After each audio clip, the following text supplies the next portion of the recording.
Hello and welcome to Isfjell.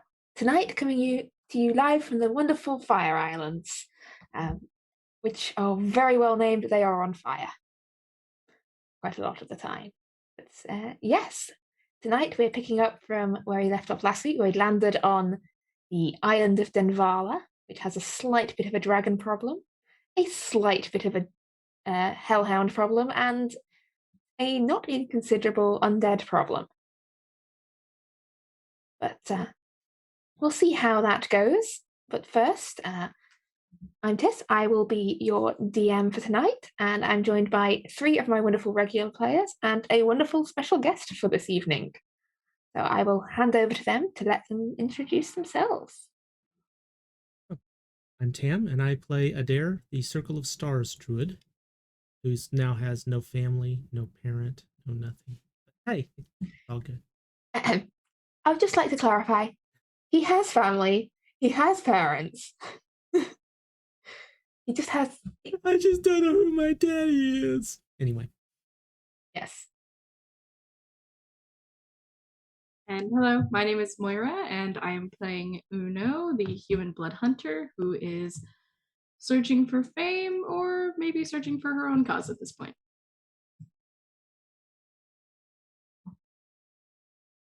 I am Bovasaur. I'm playing Torvald, the Hill Dwarf Tempest Cleric, who has no father or mother because they were murdered in an attack on his forge, and he is out on a quest for revenge and to make himself strong, so stuff like that doesn't happen to his friends ever again. And I'm Ravenia, and I am playing Solveig Grim Armor, Artificer, Mountain Dwarf, and general residents of wherever the fuck we are. Exactly. Yes, wherever the fuck we are, which is indeed Denvala, Krasara's homeland and mightiest of the Fire Islands. Sadly, Chael cannot be with us tonight. She's off raising money for charity and running a game over Unlawful Stupid. I know all this.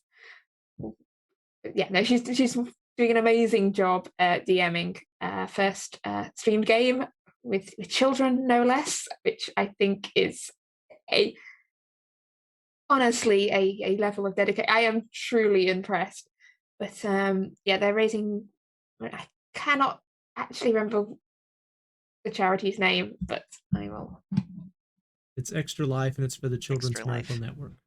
Thank you. That's it. And yes, where was I? Yes, so last week our party had set sail over from Isfjell out heading off across the ocean. Along the way, you avoided a good deal of trouble by taking a very unexpected circuitous route via White Bear Island, which I did not see coming. So the safe route was the one where we got attacked by a dragon. Yeah, that's good news. One dragon. You saw the vast serpent that lurks beneath the oceans. Had a chat with some whales. Visited the icy frozen shores of White Bear Island, and then got attacked by a dragon, which severely regretted the attack because you killed it and left its body to sink into the icy waters of the ocean, and then went on your merry way, heading south to land on Denvala's northern shore. And upon arrival, you found the village had been burnt to the ground several years ago. You see that the burnt remains of houses and sort of new growth of sort of new sprouting life coming up from the ashes. Aldous had gone to make sure the boat was all right, and I think had tied it up a short distance, or at least some distance away from the other boat that is currently in harbour. This unfamiliar triangular sailed boat that's pulled up at one of the burnt down docks. Adair had taken a brief pause to have a little conversation with the island itself, while Krasara and the rest head on ahead, eager to see what was going on and not willing to wait for the reconnaissance to bring back information. But we will get back into things with Adair. See if the island might have a couple of little things left to tell him, and also with the rest of the party who had just come across a pair of strangers on the path. But before that, let's roll the intro.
I need to make longer introductions. I do.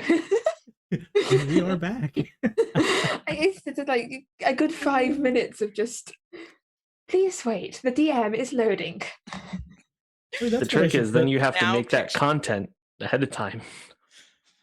No, it's just a wheel. It just a wheel of themes. Yeah, that's what I was thinking. Is that we have a picture of Tis and it's kind of jerky, and I'll put a little loading bar across the front. Apologies for that. Somebody forgot how short the intro is now and lost track of time. Yes, naming no names down. But yeah, so Adair, you've sent out your sensors, you've got a feel for this island, and you felt that there's a scattering of people ahead through the woods. You'd felt the presence of fiends and presence of undead, and this heavy influence of the elemental plane of fire. I believe you'd set off to try and catch up with the others. Is that right? Try and. I believe Aldous was going to be in tow, but is she going to stay with the ship or come with? She informed you that she'll catch up. She just wants to make sure that the boat is properly hidden and secured, and she'll join you. Then I will move along, forgetting all sign of stealth, because realizing Crisara's with us, I doubt there's any stealth going to be occurring in the first place. Yeah, the others have got a bit of a head start on you. But yeah, you've got some important information to give them before they go running into anyone. Yeah. So yeah, you're making your way through the woods, and well, you're a very perceptive fellow, right? We've long established that. If I'm not paying attention, I seem to be very perceptive. There's a certain rustling. There seems to be someone else moving through the woods. And Solvik, you've come up to the north of the island. Up to you what you do, why you've come up here. But as you're nearing like the harbour Ricava, you notice a couple of things. Firstly, not one but two unfamiliar boats have pulled into shore. One which seems to have been drawn up in plain sight. This triangular sailed boat. The second is a little bit further around the coast. It seems to be a young woman in the process of like hiding it in the undergrowth and like putting it out of sight. And there's also a man walking up the path from the harbour, heading south and heading inland. Well, I don't know, after all this travel, with how's Adair looking these days? Well, normally he'd be in his white shirt, but somebody forgot to wash it last week, so it turned a little green from wear, I think, on the trip. Probably a little haggard. He's not really been too worried about anything else. And we did just fight something on the way here. So I'm sure there's blood and guts everywhere too. So Ooh. I'm going to. I see all this, and I see this person. I'm going to call out. You all right there, son? can I tell what direction this is coming from? And- Yeah, you can tell it's coming from like it's like a side path that joins this main path you've been on. And So, I guess what do I see? You see a about 4'2" mountain dwarf, bright red hair, very tousled, very musted, kind of dirt on the face kind of thing. Full armor. It's kind of interesting. It's kind of close-knit and tight. It doesn't exactly look like it was made by a specific armor. It looks kind of hodgepodge together and almost custom fitted. There's a shield on the back, and there's also a warhammer at her hip. But she's got a bag, and she's kind of dirty. She's got freckles. Typical ginger is what I'm going for. And yeah, she's chain smoking a cigar. Torvald? Who's Torvald? Oh, I'm sorry. You just looked like somebody I know. You think we all look alike? You might be taller though. Who? I'm fine. Who are you? I'm Solvay. I'm a resident. You're Not from this side, down south. Nobody comes up here. And I haven't got orientation to where I'm at, so I'm going to think south is the ocean, and then realize, oh, did you see a couple of people go by? One of them dressed in like dead things, the other one kind of like you. Did I, in fact, see them, storyteller, completely? you had seen a glimpse. You need to be 3 people before you sort of join the path. 3 people heading along it. Maybe a perception check, a retrospective one for how much you. Go test out the dice on a new character. It's always good practice. Yes, it is. It's on the sheet. So used to paper now. There it is. All right. That was a 10. You saw the 3 of them. One was significantly shorter than the other 2. And the 2 taller ones, you think might have been women carrying excessively large weapons. My kind of ladies. I think I saw 3 people heading that way. That okay. You need some help, son?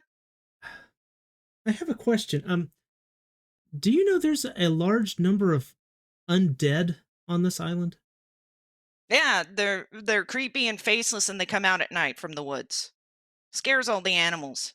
Kind of makes it good for hunting on occasion. You hunt the faceless dead things. No, the animals.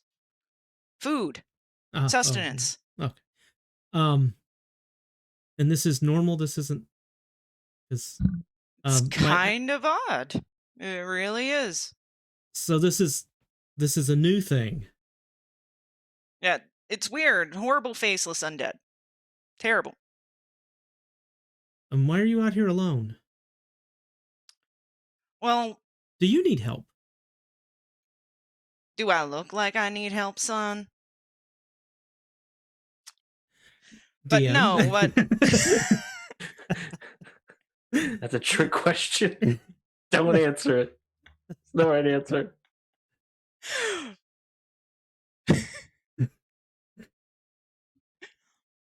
Anyway, I will take your word for it. Yeah. But we had some dragons. It's kind of a thing here. Big old red dragon set up in the volcano at the center of the place. happens on occasion, but of course, dragons, they're a bit of an asshole group. Yeah, And we had to play with one on the way in. yeah, these areas kind of accumulate that. Look, But my friend kind of has a thing about undead. She kind of wigs out a little bit. I'd love to chat. Would you like to come meet my friends? sure, why not? Excellent. Seems like y'all need help anyway. DM is Sylvain wearing anything green? Oh, wait, are you wearing anything green? There's probably the undershirt's probably green, but it's kind of messed up. It's kind of like stained and. Okay.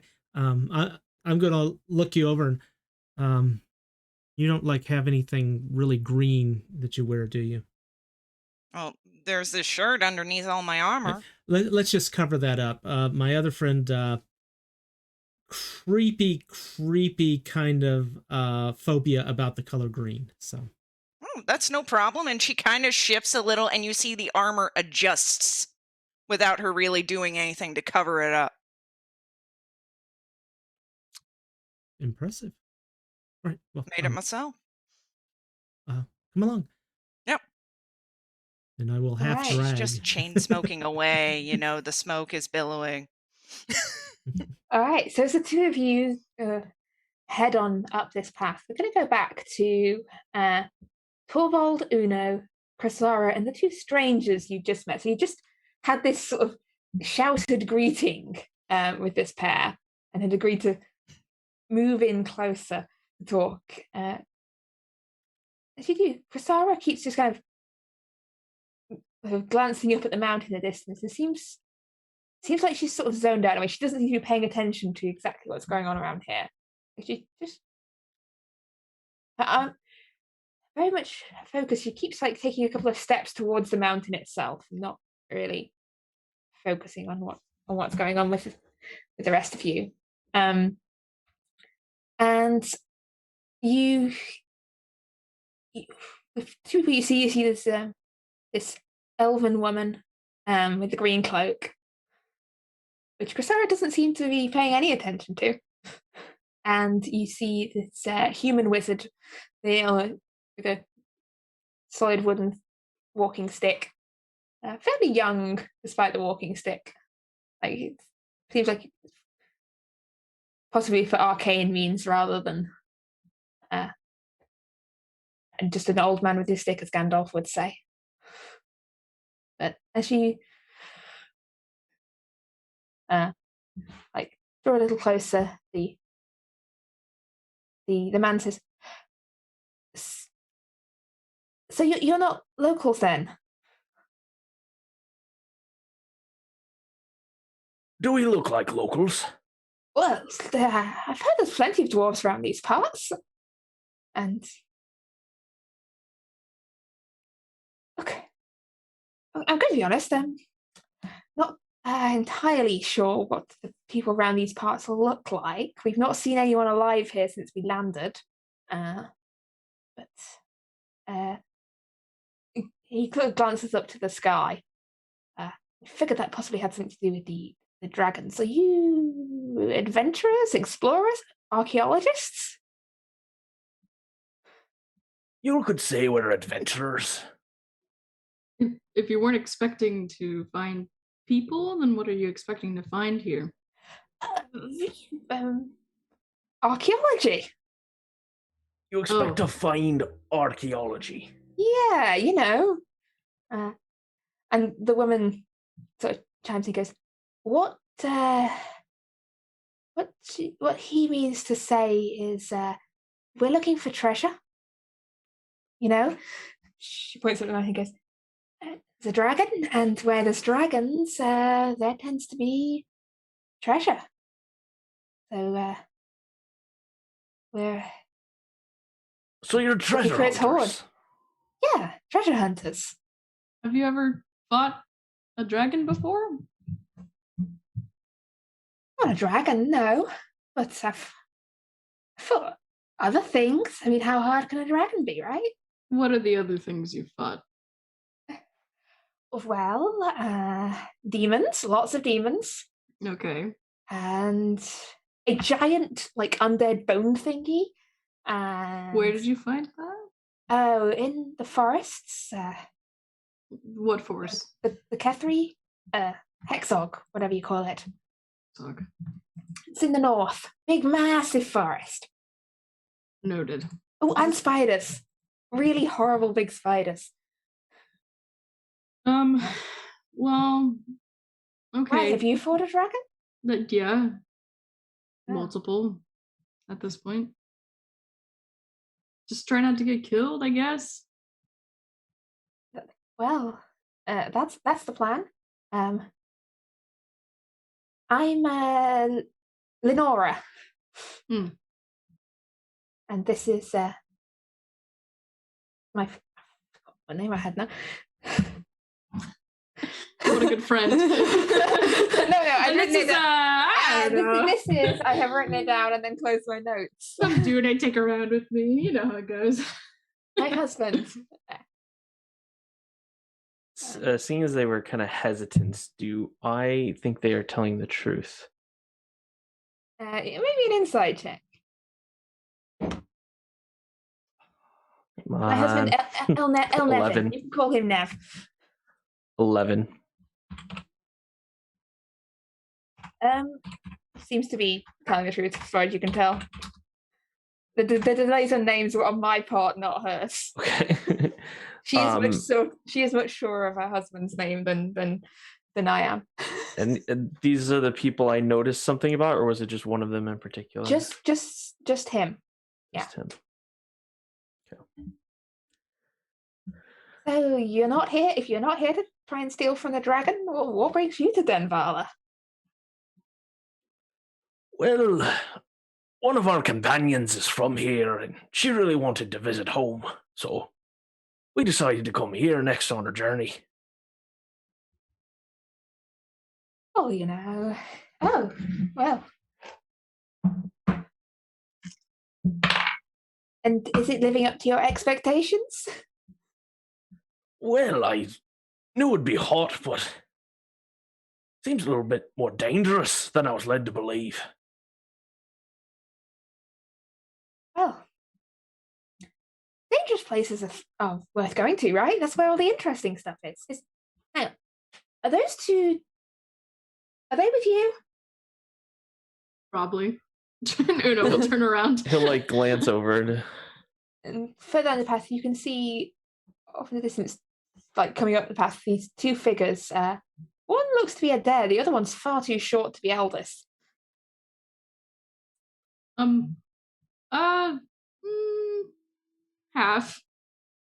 Half or so is with us. Half is undetermined at this point. Well, and the man sort of, they just draw aside. You hear a couple of whispered exchange of words. Do any of you speak Elvish?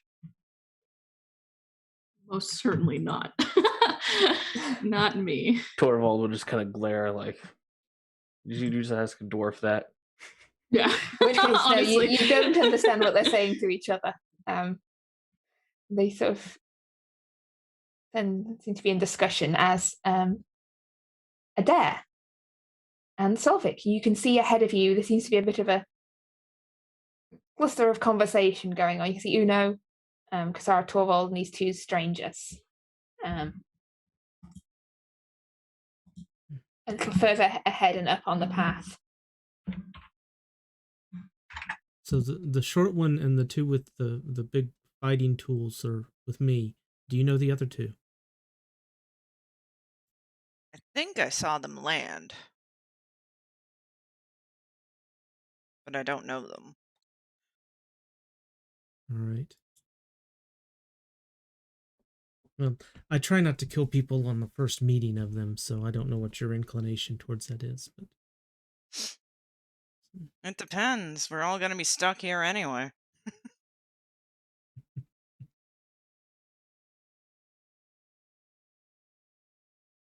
that's kind of the focus on the guy for a moment. Do Does he look odd to you? She's going to take a real hard look while she takes a real big inhale. All right. Make me a perception check. Meanwhile, the guy sort of hails down and goes, Good morning. That's a 17. That's just... From distance, it's hard to be sure, but there's just a slight... Like, as you focus, it's almost like he's ever so slightly out of focus as you pay a lot of attention to him. But then once you stop really focusing on it, like, no, it's just a guy dressed in shabby blue traveling clothes. Seems kind of blurry. Yeah, kind of like you've Cocaine's a had hell too of a much. drug. Kind of like you've had too much to drink, right? What kind of leaf do you have in that? Wouldn't you like to know, Sonny? It wasn't the little, multi-pointed green leaves that you're smoking in that one, is it? Because No, that's for party time.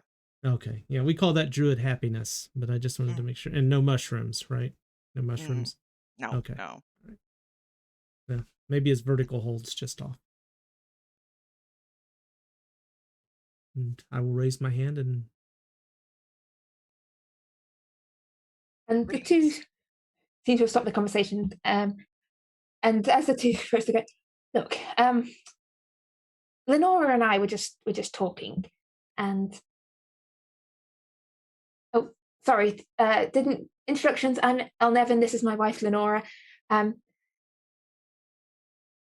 We were wondering. Your friend here says she's killed multiple dragons.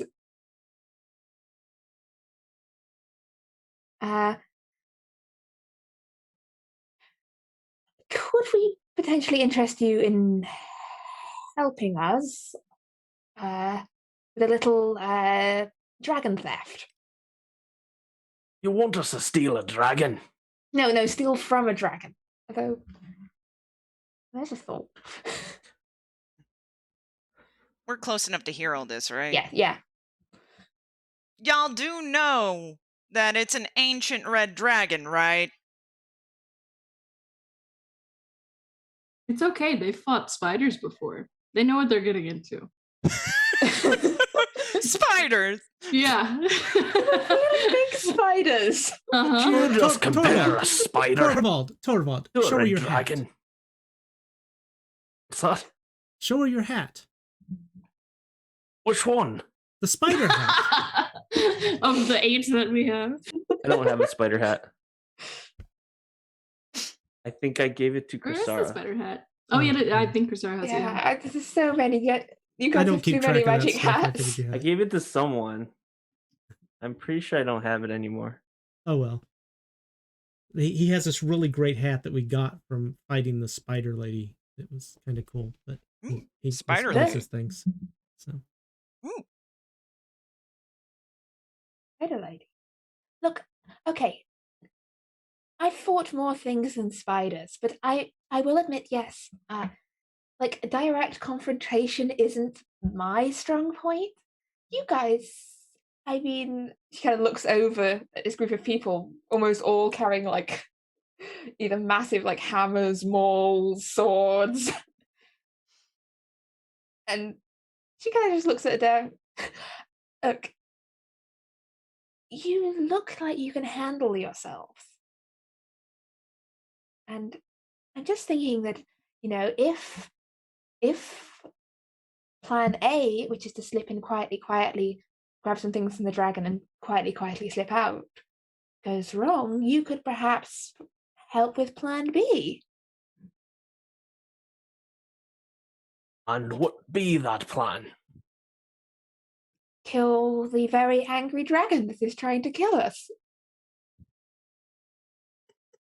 Do you have any knowledge of any special items that's in its hoard? Or are you just in it for petty cash? Gold, magical artifacts, like collected through the ages, that sort of thing. Magical artifacts? Magical artifacts, yes. But you don't know about any specific ones? Well, nothing in particular, but it's meant to sit on a very important hoard. It brought with it some of it from its previous abode, plus some of the treasures that the do you know people here worshipped a volcano? The Heart of Fire, I think, is what it's called. Yeah. We're supposed to bring water to it. Do you know how to do that? You're a native, right? Well, I know about where it is. It's a We have to- volcano. It's right there. She kind of points with the cigar. Oh, it's the volcano? There's a temple. There's a temple, but We're supposed to bring water to it for a friend. Not well. That's up to y'all if they're a friend or not. So that's kind of on our list. But I guess a dragon horde would probably be where to go for what we're looking for, right? I want you all to take a moment and look around. Do you see how the entire north side of this island is like burnt to a crisp? Yeah. That's the dragons doing. Just throwing it out there. Oh, Uno, I forgot to tell you. There's lots of undead here. Are there really? Lots of undead. Oodles. Oodles of bonies. All right. So you guys go help with the dragon. Maybe see if the dragon has something that we need. And then I take water to the Heart of the Fire and I kill a bunch of skeletons on the way. What do you think? Wait a minute, that's part of my goal for the water to the heart. Oh, thing. yes. Okay. So- Yeah, we probably, well, if there's a giant dragon going around, we probably shouldn't split up, huh? Yeah. Bad idea. Okay, well, we take, where does the dragon live? In the volcano too? That'd be very convenient. I believe so, right? It's Cool. it's resided its It's- abode there for about 5 years. Yeah, it pretty much turned up and made its home in the most sacred spot on your island. Yeah. The heart of the volcano. If we could get the dragon to kill all the undead, then kill the dragon. and That kind use of takes it- the fun out of killing the undead because I'm not doing it, but I suppose. Okay, that could we would get the undead to kill the dragon? I mean, I could instill fear into their lack of hearts, I suppose. Are they afraid of lightning? Torvald makes lightning really well. They're He'll afraid hold up his hand of and you just see like radiance. sparks. Yeah, I mean, Nice. radiance is usually what does it. You want to call upon a very, very pure essence. Oh, Yep. pure. Lightning is Sorry, Torvald. close. Ah. Solveig is just kind of looking at everyone, kind of sizing up and ascertaining. Uno puffs her chest out purposely. So is Nev still kind of shifting a little bit now that I'm closer? Or? Yeah, it's not it's only when you're really trying to focus hard, but it's just if he moves too fast, it's almost like a slight. I don't know. It's just something out of the corner of your eye. It just doesn't look quite right. I hate to be really personal, but Nev, right? What's wrong with you? What's wrong with me? Yeah, you're kind of like, something. That's a very personal question to ask. Well, you seem like an unstable individual, and if we're going to be fighting a dragon together, I think we should know a little bit more about what's going on with you, because we've And met some Lenore- strange people. Lenora leans in and goes, "Look, he's kind of a bit embarrassed about it. It's an illusion he's got going. He just it's a skin condition thing. Just don't don't bring it up. He takes it very personally. But So he has ED, epidermis distraction. not really that good with the technical words, but yeah. Okay, I have eczema. And she'll like pull up her sleeve and point out that she's got kind of like some scaling skin around her elbow. Look. Solvay's I looking could make a cream curiously. for that. You know? Oh. Hey, look.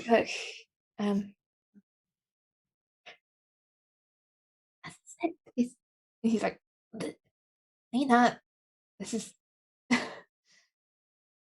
Look. It's what will it take to make you trust us? Maybe a down payment or No, just don't be embarrassed and tell us what's going on. I think honesty is probably the best. I've told you. Well, you said it's a skin condition, but I mean, Yeah, he got cursed. It was like there was a mummy involved, and it's yeah. Am I buying it? Make me an insight check. Solvay's doing the same. Yeah, 22. I mean, there's holes and well in this story. She 19. seems, like both of you can tell that there's something she's hiding here. You also get the impression that this woman is usually quite good at blagging stuff. Like she seems to be rather nervous. But you get the idea that in the more relaxed conditions, she is usually a very competent liar. Well, then you wouldn't mind dropping the guys for a minute then and showing us? it's possible we could do something about it. I think I'd prefer to keep the disguise on for a little while. It's a pain to recast. But anyway, we should probably not stand out here talking in the open, seeing as, dragon. Perhaps we could move sort of somewhere undercover a bit, perhaps. There's if you're open to buildings around here. Exactly. Sweetheart. Yeah, if you're open to continuing this. Otherwise, me and Lenora here will head on our own, and we will see you at the mountain. I think that might be best, Lenora. You sure you're not going to show us? I'm sure. We'll lean over to Torvald. Dispel magic? That's what I was thinking. And Eleanor, he sort of turns to sort of walk away. Lenora sort of shrugging. Hey, look, as I said, he takes it very personally. Like, it's a pleasure to meet you all, though. And hopefully we'll see each other alive and well after dragon stuff is resolved. Well, you best be going then. And Lenora turns to follow her husband. As she turns, Torvald is going to cast Dispel Magic on him. Okay, so you watch as you dispel this very simple disguise self. The form sort of shifts and changes, grows a little shorter, a little slighter, and you watch as this long dark hair sort of spills out. And the form is, you can see her from behind as she pauses for a minute. She is wearing similar clothes to Elnevin was, but it's definitely a female elf. And as she said, you recognize the familiar dark hair, How many fingers? coppery skin, and 9 fingers. Oh, we stab her right now. I think, well, if we've got people chanting, we stab her, are we talking an initiative roll here, guys? Or what's your intent here? Well, first, Torvald's going to kind of look over at Uno and just kind of like nod and like point his head over. Point his head at her. Yeah, like you go. Like Cool. Okay. Let's see. Are we rolling some initiative then here? I think so. I think Uno's about to do some stuff. unless we can like try to get a jump on him while Yeah, I mean, I don't know if they noticed. It's more. I'm about to roll for them, see if they've noticed that this is about to kick off. Okay. Let me. Oh, that's annoying. I didn't have that token. It's a 1 for initiative for Torvald. So we're just gonna say that's because he just cast a spell. He's to recover. Yeah, that's it. Yeah, that's yeah. It. 1 for a Torvald. That's the second 2 I rolled on that dice today. So 5 for a Durza. I'll leave it up to Solvig if you want to get involved in whatever's about to kick off here, but I'll let you roll initiative to see if and when you want to pick a side. It was 12. 12. Just so that it's out there. Okay. Uno. Oh, Uno is up there with an 18. And say, stick yourselves on the map. They've not got very far away, so they're like there. And I just realized I didn't have a token for someone who I thought I had a token for. That'll be. Oh yeah, there are only 4 of you. I was waiting for like the 5th of you to roll, and then I realized that there is no 5th. Oh god, there you are. That is some terrible rolling. Good to hear. welcome to the club. But Uno,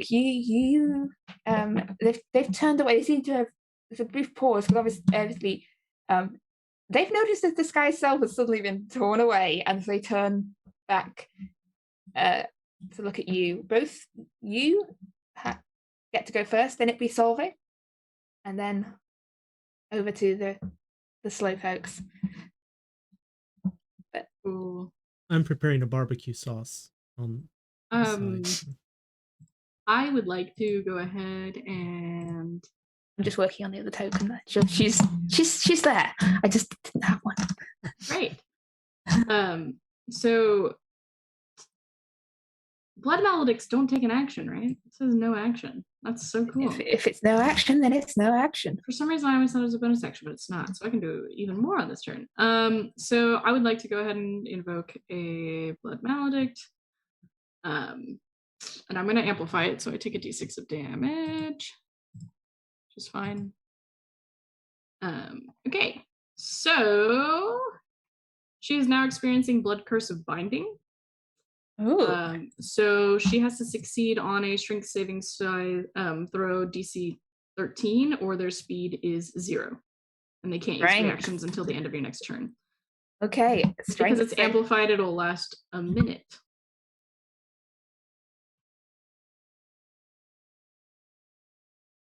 That is a mighty 7 on strength. Yes. Okay. You know your target here. Superb. Great. So she has no movement basically. And that'll last a minute, but at every single end of each of her turns, she can continue to make that strength save to escape it. So that'll happen, and then we'll go ahead and invoke her Crimson Right with her bonus action. Take another d6 of damage. This is probably very weird to our new friend because Uno, before a fight, is just like absolutely cutting herself up with her weapons. So she'll go ahead and invoke Crimson Right, and she'll do Right at the Dawn, which is the radiant one, just in case there's any undead around as well. Cool. And so we now shed a bright light of 20 feet, in case that matters. Glowing. And I have resistance to necrotic damage. Okay, so from Solvig's point of view, Torvald cast a spell, a woman was revealed, and then Uno just has started... Yeah, Uno has started glowing and bleeding. It's very frightening. Basically, she took her sword out and like slammed it on the ground, and you see these runes activate within her sword, and then suddenly the elf woman just stops moving, is unable to move, and then I slice myself again with the sword, and now it's glowing. At which point I will go ahead and walk over to her, stand in front of her, and hold the sword at her neck, but not do anything yet. Okay. Sophie, having seen all this go down, is there anything you would like to do?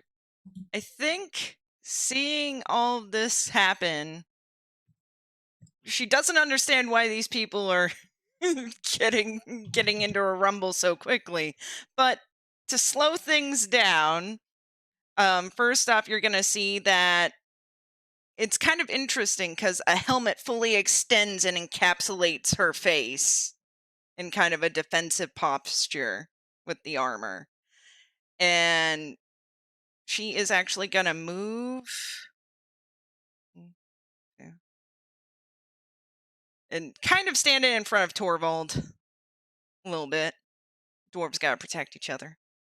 And what she is intending to do is she's going to reach out her hand, and it seems like there's a little sprayer on her wrist, and she is going to cast web to kind of web the two up. Okay, did they get a saving throw? All right, let me just double check. Spider dwarf. Someone get her that. Yes, there. She's like the Iron Man version of Spider-Man. Yep. There is a saving throw. It's been a while since I've used this spell. I think it's a dex save. Yeah, it's a dex Could be save. dex. Oh, that is a failure and a. Let's see. It's both of them in that area, right? Yeah.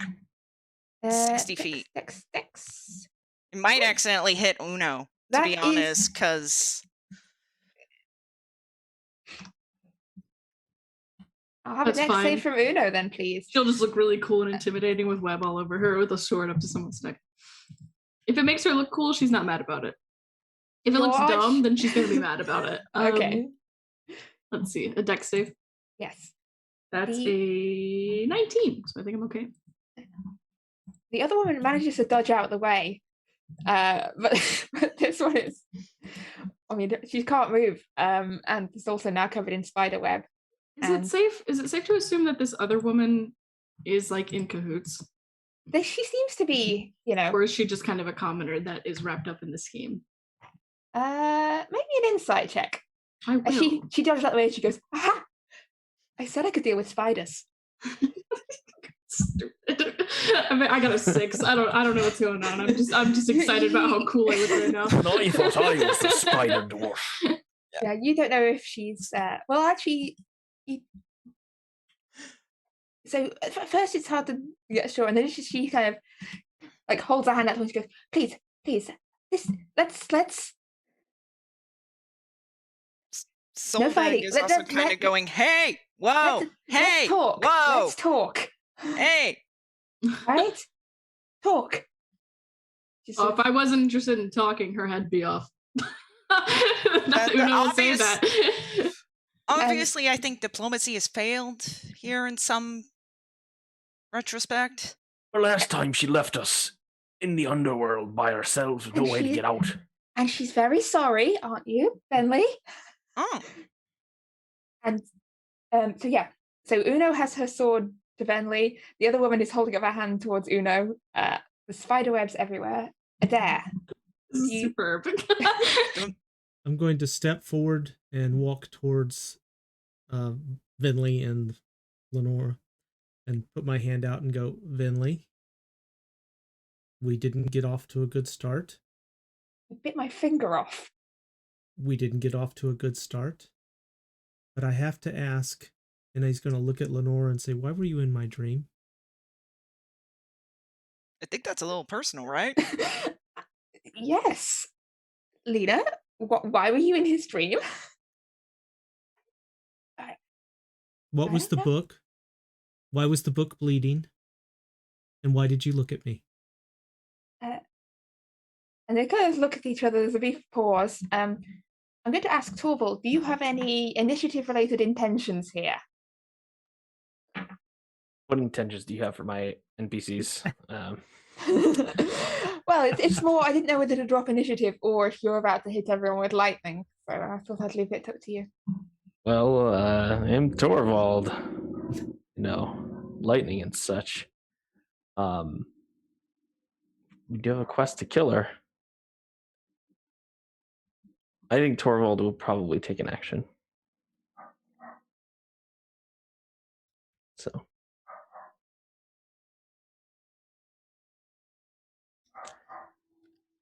Well, step aside, we've no quarrel with you, and we won't hurt you.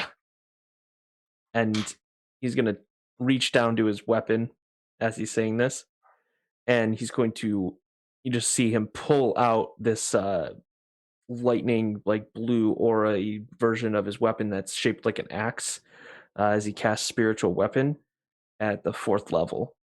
And as he pulls it out, he's going to just thrust his hand forward as the axe flies at I forget her name. Dragon Lady with 9 fingers. Bentley, 9-fingered Bentley. dragon lady. So it's going to be 20 to hit. Let's check. Yeah, that'll hit. Okay. And then She's not wearing any visible armor. Nice. And then that's going to be 6 plus 5. So it's going to be 11 damage force. 11 damage. All right. And he is also, as this thing is hurling towards her, he is going to call down a bolt of lightning that's going to strike it as it's swinging at her, and the sound reverberates as he casts Toll the Dead, which is a wisdom saving throw. DC 17. Wisdom. Yep. Oof. Oh. She has positive wisdom save. It's a 19. No. All right, so no damage from that. He'll kind of step because Solveig stepped in front of him. He's gonna not step in front of her, but kind of like step to the side of her, like, I don't need your protection kind of a thing, like, let's do this, as he like glances over at her. Is this one of those things where the dwarves look at each other and they just kind of nod? Yeah, he'll say some dwarven word that means like, let's do this, some phrase. And it's like, but it's unique to dwarvish. Mm-hmm. Just one word that perfectly encapsulates. Yes. It's kind of like the German word for taking pleasure in other people's pain, Schadenfreude, but just it's a dwarven word for let's mess them up. It's the dwarven word for causing pain to everyone else. Yes. And then also taking pleasure in it. Taking pleasure in causing pain to others. Okay. Which brings us round to the delayed go with the person whose go I actually forgot to take before Torvald's. Which is Venli herself. And you see as she can't move currently, right? Oh, was she restrained?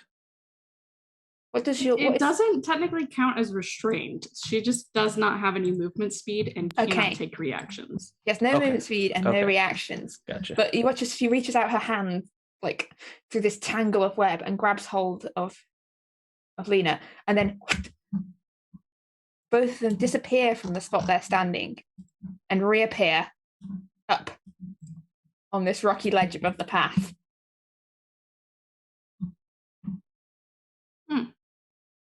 As they have dimension doored their way out of there. Dang, I love dimension door. Oh. Good spell. Angry it was used against me. And mention door. And she calls out from the height. Look, I know we got off to a rather poor start the last couple of times we met, but maybe we can just talk for a moment. And Uno, over to you. Oh, she gets a save throw at the end of it, doesn't it? Yeah, she does. She can do. It's still the strength DC 13.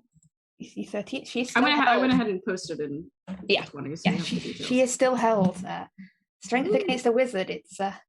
Yeah, that was the goal. Well, because I had a wisdom one, and I was like, we'll do the strength one. So they said just now that they're still just let's talk. Let's go ahead and figure things out first. Yes, whether you want to listen is entirely up to you. That's fair. Uno will just go ahead and walk up to where they are. 10, 15, 20, 25, 30. She'll go ahead and stand right here. And she'll just keep her sword up. She's not necessarily doing anything.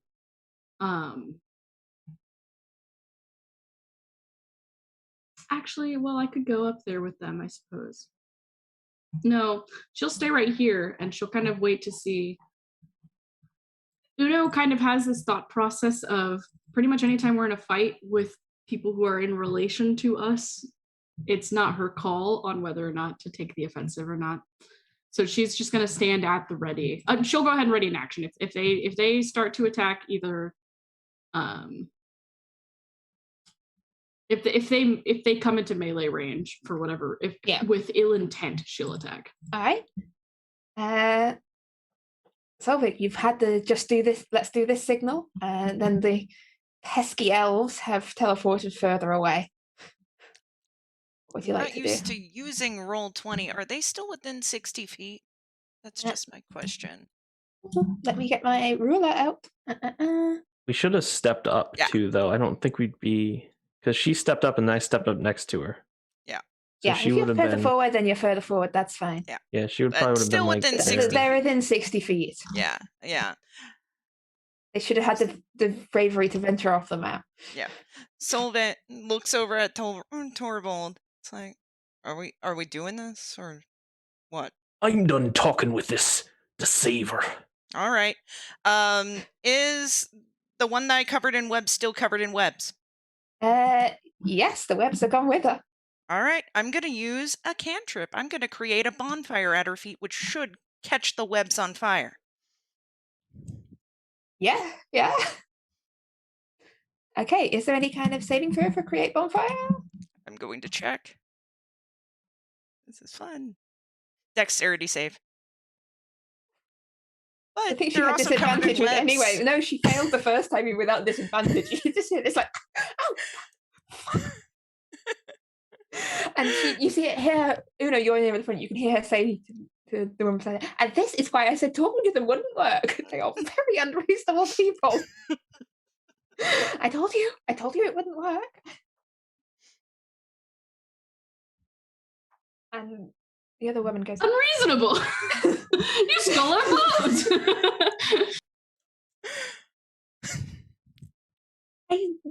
You kidnapped me and took me to hell. I'm pretty sure that was an accident, to be fair. Look, I can explain about the book if we all stop throwing axes at each other. I haven't thrown an axe yet. And the other woman, she takes a fair and she points towards Torvald and says, just time out. And I need a wisdom save from you, Torvald, please. Okay. It's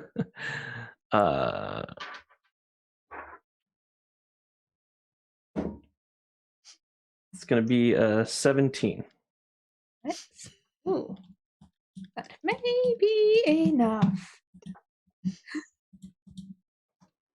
If plus 10 to wisdom saves. That is not enough. No. And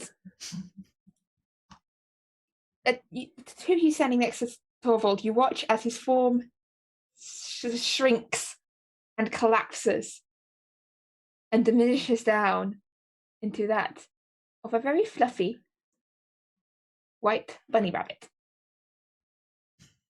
Sweet. I've been polymorphed. You have been polymorphed. And Adair, it's your turn. Are they up on elevate? I'm looking at the contours and it looks like they're elevated. Yes, they're sort of up above the path. If I were to move over here where I'm pinging, is that elevated as well? Yes.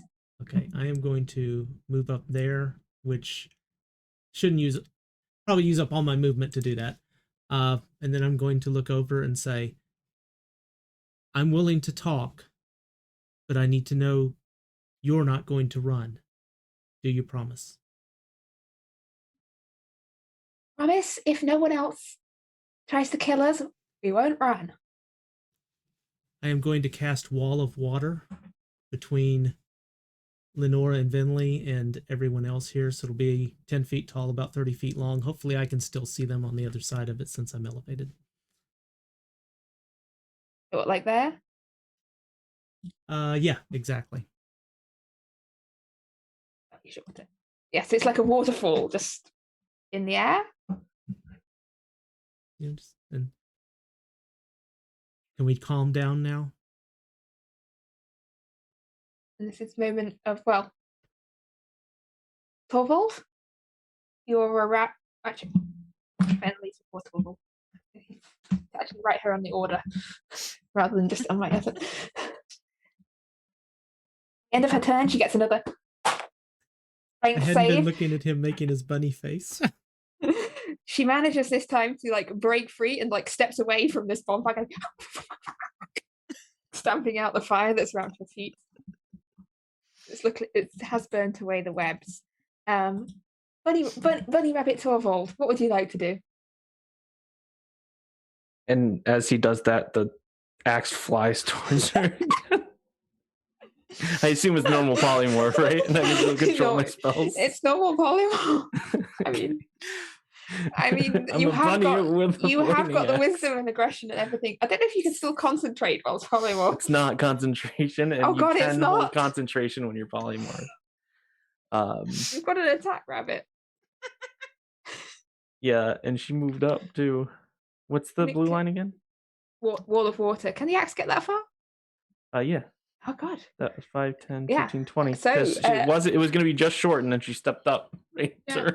Adair, what happens with your wall of water with the axe? Do you know?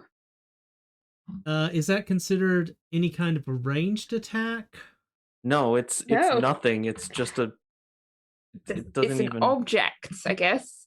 Yeah, I don't think it's difficult. It's difficult to range. Yeah, it's a spirit. I don't know. In which case, yeah, it's fine. And then you hear, just tell your rabbit to calm down. And then the thing just swings at her. It's gonna be 17 to hit. That will hang on. That will hit. Right. Oof. It's gonna be 16 force damage. Okay. And then Torvald the rabbit's gonna run up too. Hop up. I don't know what my movement speed is as a rabbit, but I assume it's at least what Torvald is because he's slow. I would imagine it's not less than 30. I don't know if rabbit even has a stat block. It's probably higher. No, it sadly does not. I had to pick an animal that doesn't actually technically. But I can somehow get to her. I will. I'll say, it's probably got at least, let's say 25 for now. It's small, but it's a rabbit and they're fast. So balance it out. So the effect to try and like calm this down and have a chat, not working once you've got a very aggressive rabbit in tow. She needs to make a concentration saving throw for that. Hang on, it's 10 or half the damage. Torvald, you are no longer a rabbit. He's gonna go, Well, that's better. and then Torvald is gonna like throw his hand out, and this basically just this little sphere next to her head is going to just form. You see it form kind of small, and then it just explodes in this concussive force with a Toll the Dead. And you go, I thought we were talking. Torvald says. I told you, totally unreasonable people. Wisdom save. Has she got any wisdom? That's a 14. 14. So that's going to be 5 necrotic damage. It's awful damage roll.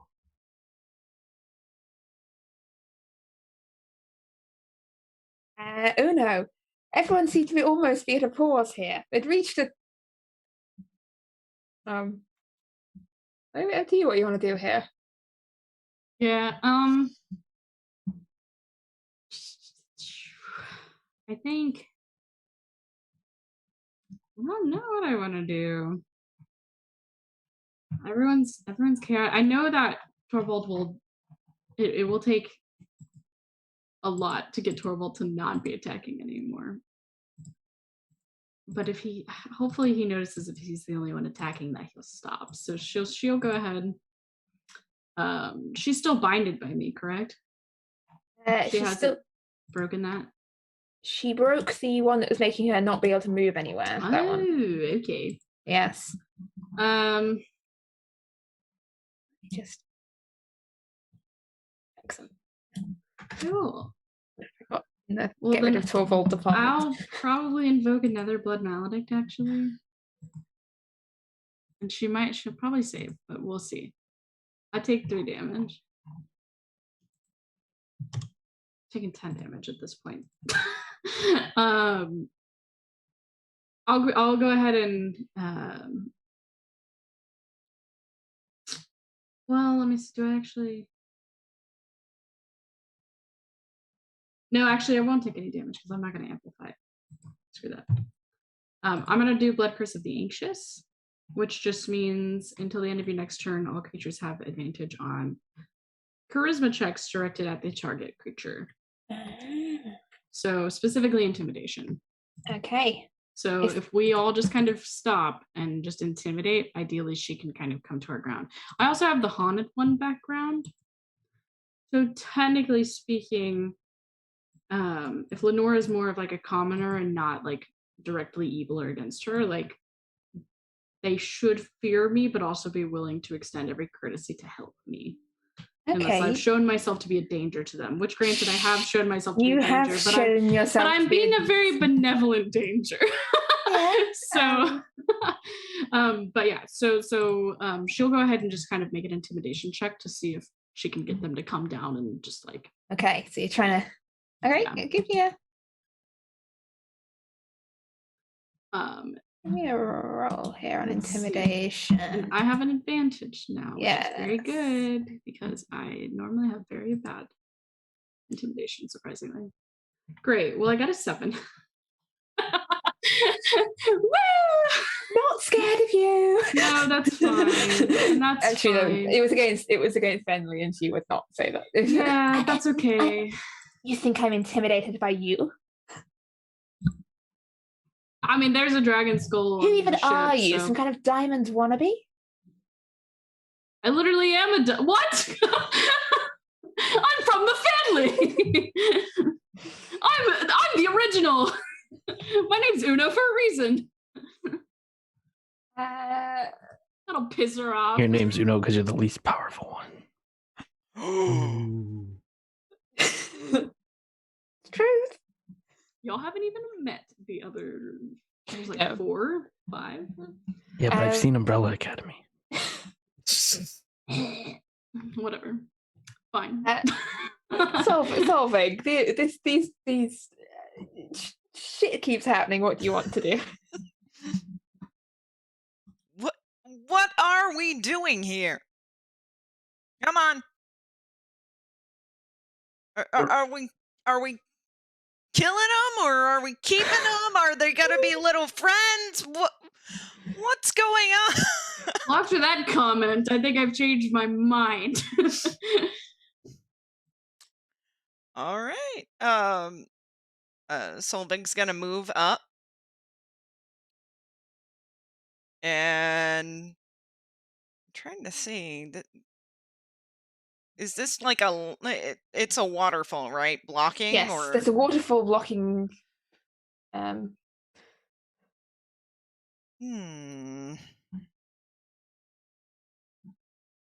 I just realised that what I can do.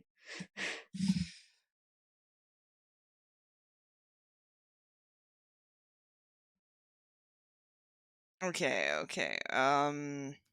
Let's try this. I am going to Ray of Frost. Okay. Keeper of the waterfall. It How does this freezes. work? It will freeze. So it's just this pane of ice. Yeah.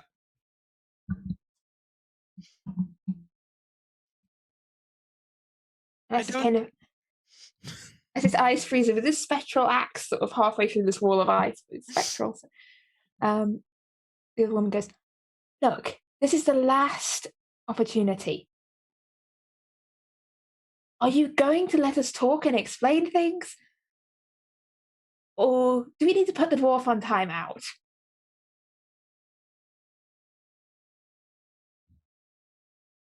You better explain before the next chance I get to hit you. And Well, apologize. it's really okay. I'm sorry. She's sorry.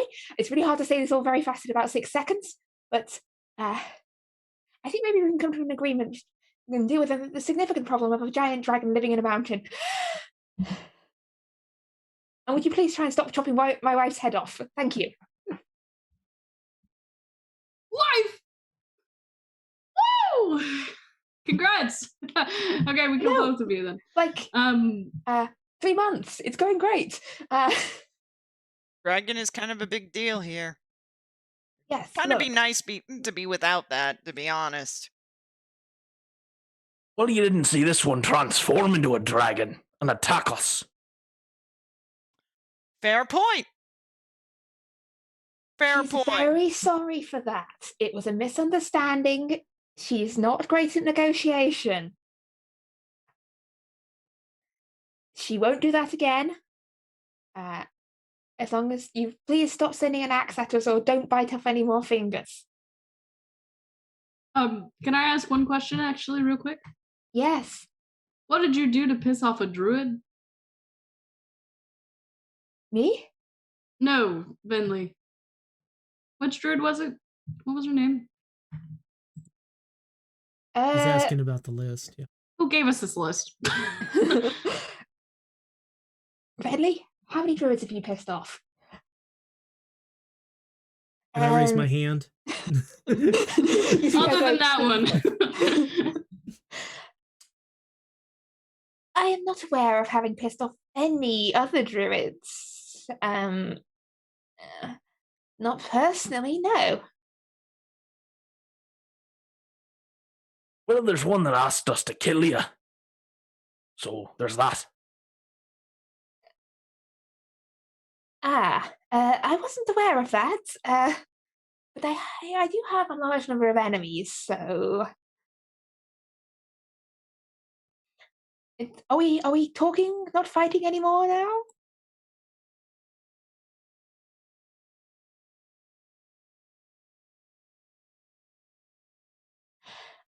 I shall take that as a... Well, basically I'm saying, shall I drop initiative or keep initiative here? Uno's done fighting.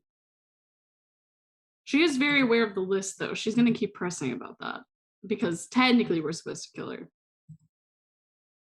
I don't think we should give them the chance to talk their way out of this. What do you think, Adair? I think we're going to talk. Don't make me fight you. Vanillin. Vanillin was the name. I had a dream. Fine. I will dispel the wall of frozen water.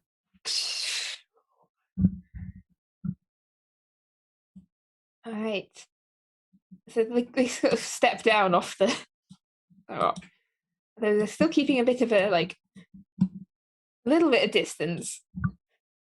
The axe kind of floats over to Torvald, and he's just kind of holding his hand like this as it floats in the air. And he's just like staring at them. Solvay's helmet goes off and just a plume of smoke because she's still So smoking. cool. Yeah, Uno would have dropped her right by this point. She'll sheath her sword. Good. Well, I don't believe I've introduced to all of you before. My name is Vanley Silveranth. And this is my wife, Lena. Now, we are here about a matter of a dragon. That much was true. And our offer to work together to deal with any dragon-related problems continues. I apologize for the misunderstanding the last time we met. Things got a little out of hand. You mean the time you tried to force us to do your bidding? Yes. Maybe And that out was of the wrong hand, approach. you mean losing a finger? Yes, she sort of holds up her hand with one small thing. Yes. Look, I perhaps used the wrong approach with you. I am used to having to be quite forceful in matters of political maneuvering and that sort of thing. But look, my initial approach to your friend Aldous was an offer of cooperation, but she didn't seem inclined. Now, we have received information that the world is in grave danger Correct. from a threat outside of this realm. And that within this mountain, there is something that can help save the world. And thus, Correct. we have come here in order to attempt to avert the great doom. Well, then we're here for the same reason, assuming you're telling the truth. I am. But you won't be getting that thing. We'll be taking it with us. And what makes you think that you are best qualified to handle this? Huh. Well, because we're better than you. What made you start looking for these things that could help save the earth? What even brought this to your attention? She glances over to Lena.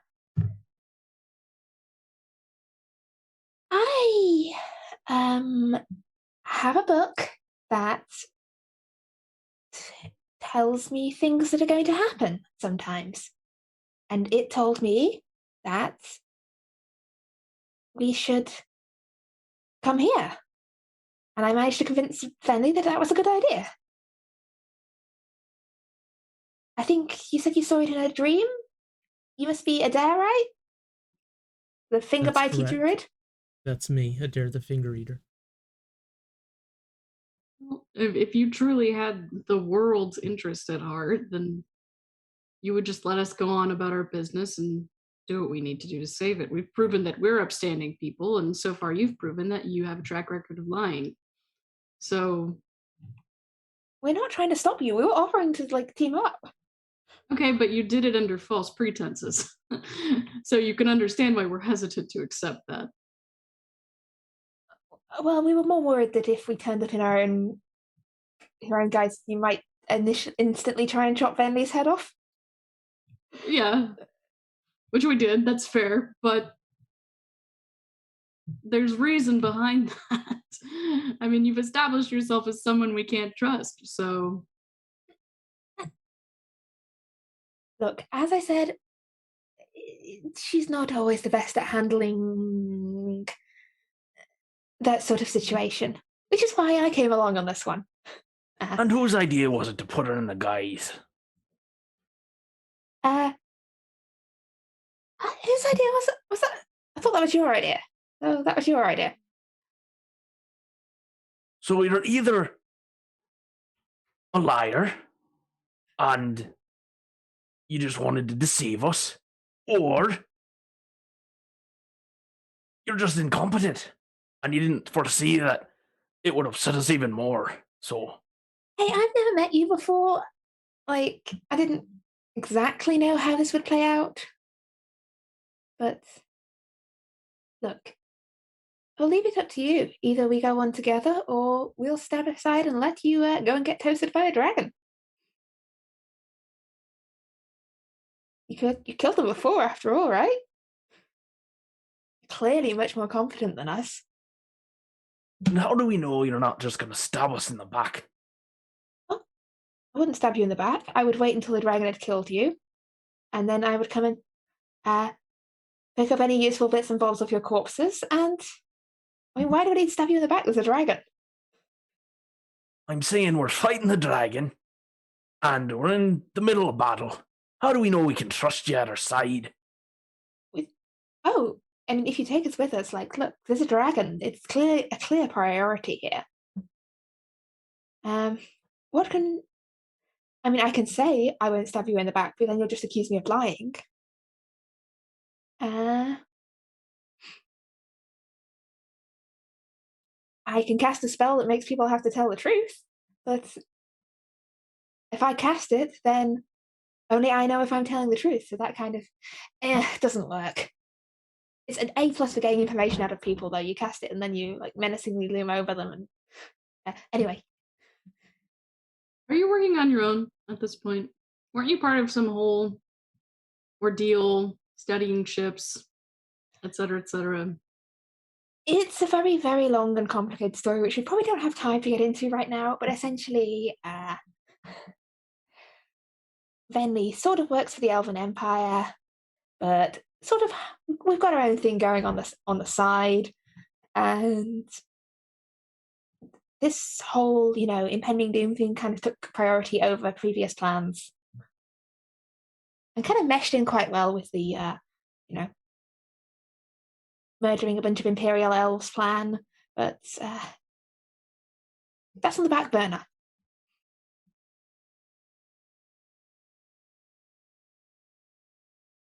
I don't know.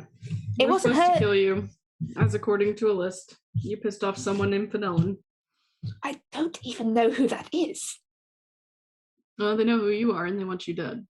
And they helped save someone very important to these people. And because they want me dead, you're willing to just hunt me down and murder me?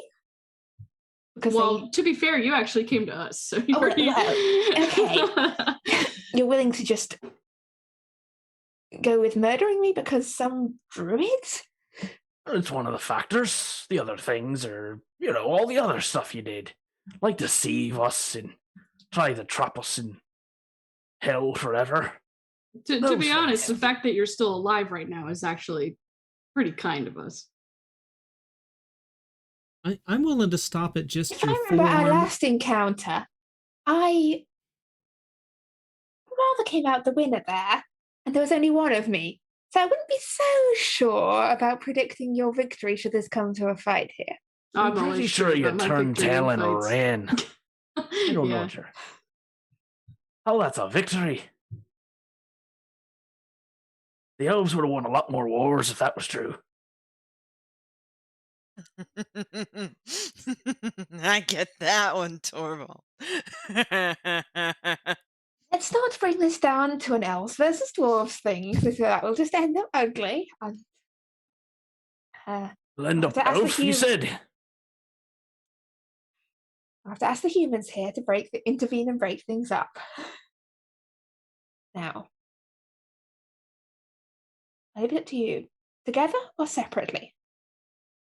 Uno's going to go ahead and lean over to Torvald and be like, if we're so worried about them stabbing us in the back, why don't we just bring them to the dragon fight and do what we say that they would do?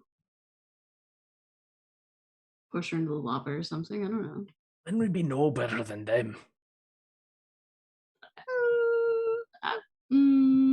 Okay. Uno will step back.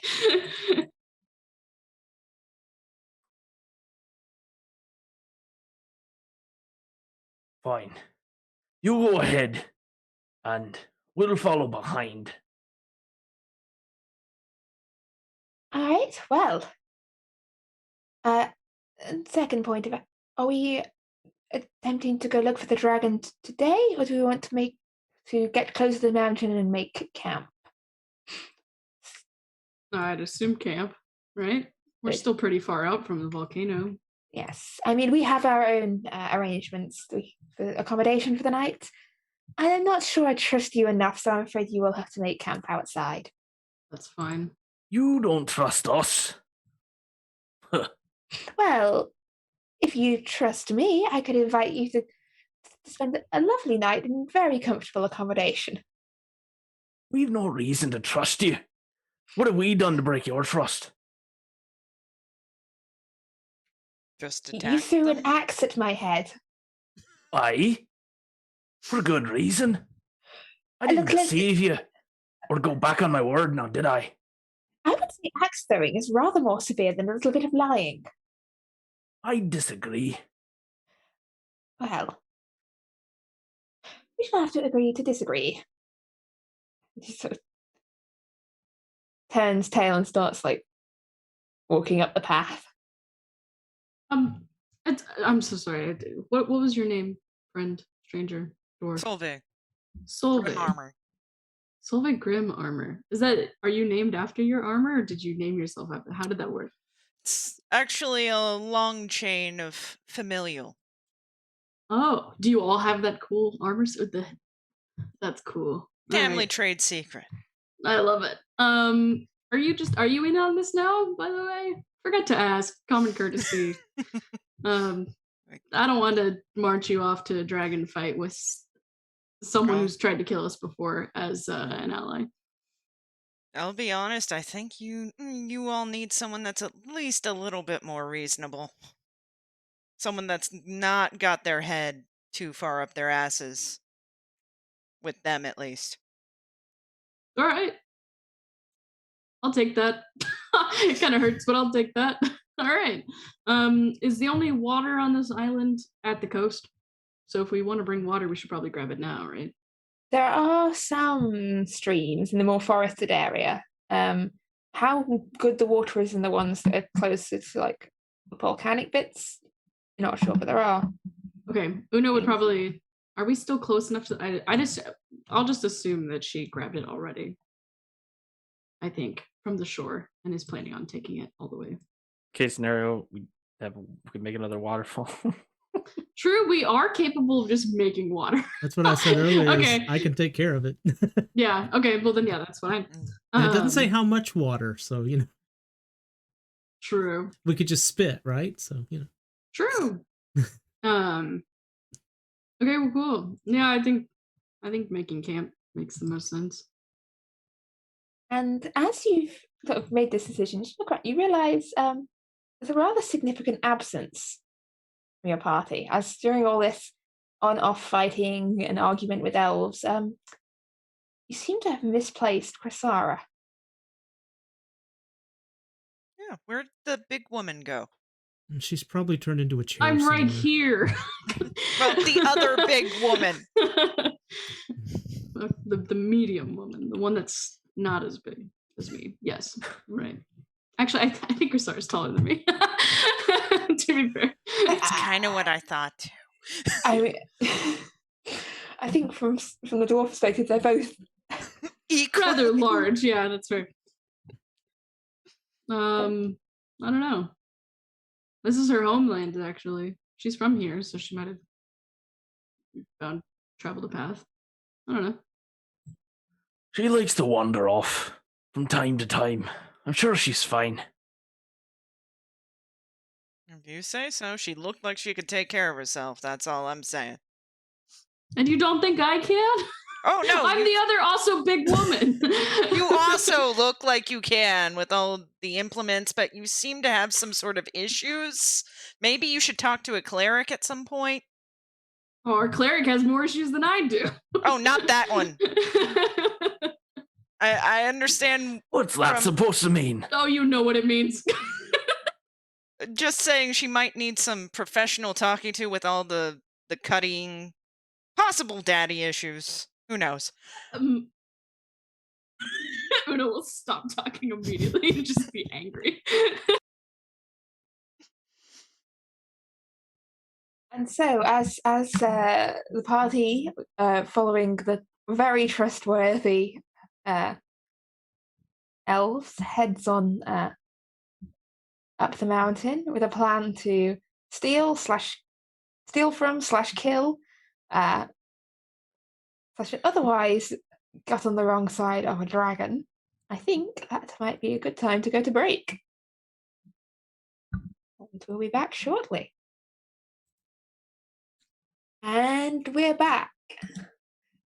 So, where we left off, our party had met some friends on the road and had a minor altercation with the elf Venley, returned once more to be annoyingly in the vicinity. It seems that her and her wife Lena are here looking for something in the treasure hoard of the dragon. And you've kind of agreed to go in the same direction of them, but not kind of with them, I think was the end. Like, you're sort of with them, but sort of not with them. A firm maybe. That's what it says. Yeah, a firm maybe, but definitely with you. You have picked up a dwarven artificer. She's lucky because you seem to have misplaced Cressara. He's wandered off into the forest. And yeah, you are heading up the mountainside. And the day sort of winds onwards, and you've been walking for a few miles where ahead of you, you can see the path starts to wind through another of these ruined villages. This one looks almost more recently singed. You can see these blackened outlines of burnt houses. And a few here and there, bits of smouldering wood, although something flaming had passed through recently. And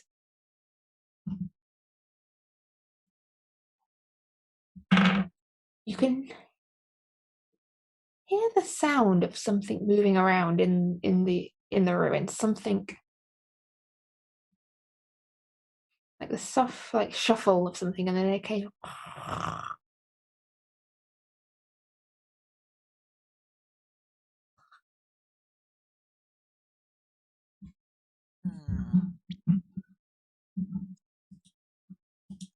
Do you think that's the sound of those undead?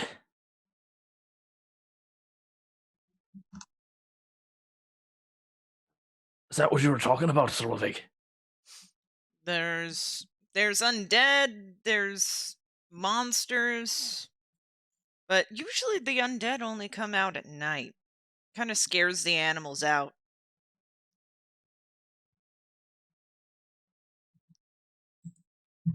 Torvald's going to kind of peer in the direction and just see if he can pick anything out, I guess. Make me a perception. Let's see what you can spot before it is anywhere near spotting you. 20. You sort of look towards the ruins. You can see sort of silhouette of 1, 2, at least 3 of these creatures padding about through the ruins. And they appear almost like dog-like or wolf-like in shape, but larger, and these dark forms with occasionally like smouldering sparks falling off them. A hellhound, maybe? Very good. Padding through the ruins. How close are they to us? Well, you stopped at. They're in the ruins. They're probably about. Oh, gosh, I should think some feet. 100 feet more. You can choose to draw closer. They don't seem to have spotted you as yet. Torvald's gonna just lower his voice. Looks like there's some sort of fiery hounds up ahead. We need those. I think, right? We have to do something with them. Capture one? Uno will pull out this big long list that she has in her pocket. We need one. Yes, we need to capture one. I don't know what we do after we capture it, but we need to capture one. How are we supposed to capture one of those? I don't know, ask Vanilla.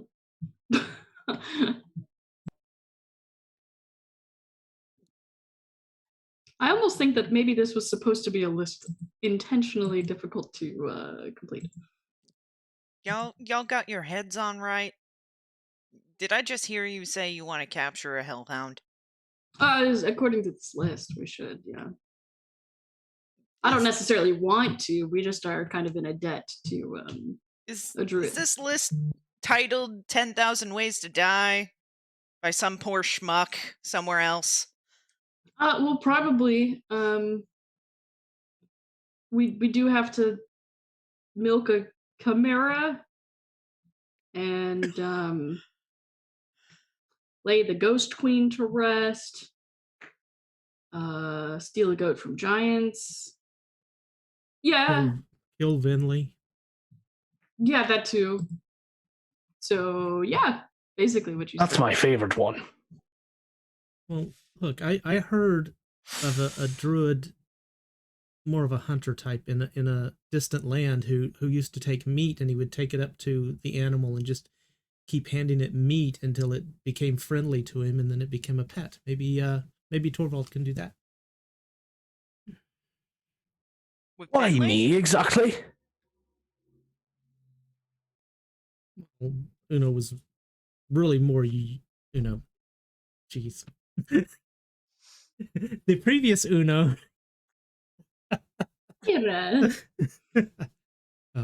was more your friend, and I figured you'd want to do something special to help fulfill portions of this list. I mean, I already bit off Finley's finger. I've already made an advance on that part of the list. I thought that you might want to. You're afraid. Got it. See, and you're not. That's why I think this is perfect for you. I think pretty much everything here is up your alley, right? Forge, flames, heat, all your kind of thing. All right, so you want me to try to feed some meat to one of those things over there? I can go kill like a pig or something. There has to be boar on the island, I'd assume. Lots of animals. All right, we could give it a shot, I guess, but what are we going to do once we tame it? Can't exactly bring it on the boat. Why not? We've had other things on the boat. It's on fire. Wood and fire don't mix.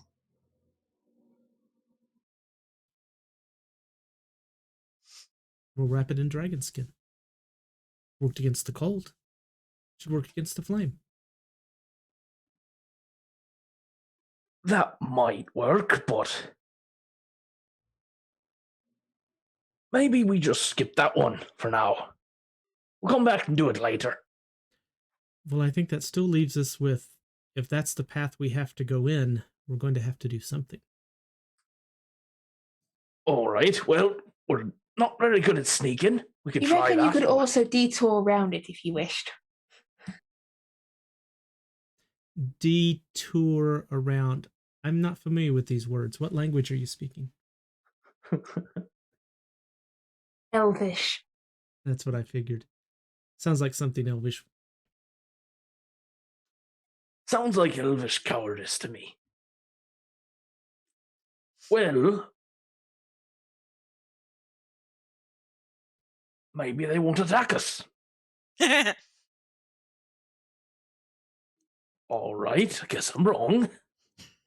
You'd not to be rude about it. I'm not being rude. I just thought it was funny. Vinley, I have a question. Yes? Are you an elf But- that fakes being a dragon, or are you a dragon that fakes being an elf? I am an elf who uses a spell to turn temporarily into a dragon. And are you limited to the type of dragon? No. But it's rather an investment, one would say, of magical ability. Oh, it's for the sake of the world. And I'm thinking bait. Bait? Yeah, we saw as we came in before, we saw a couple of dragons playing catch in the sky, and I'm just wondering if No, no, no. I am not seducing a dragon. I bet That you'd be seems- really good at it. I am very sure I would not, and no. Well, if we're going to think about this, and supposedly she can turn into a dragon, why not a white dragon versus the red? Why is it got to be a white dragon? Because ice. That's fair. I mean, they have a point.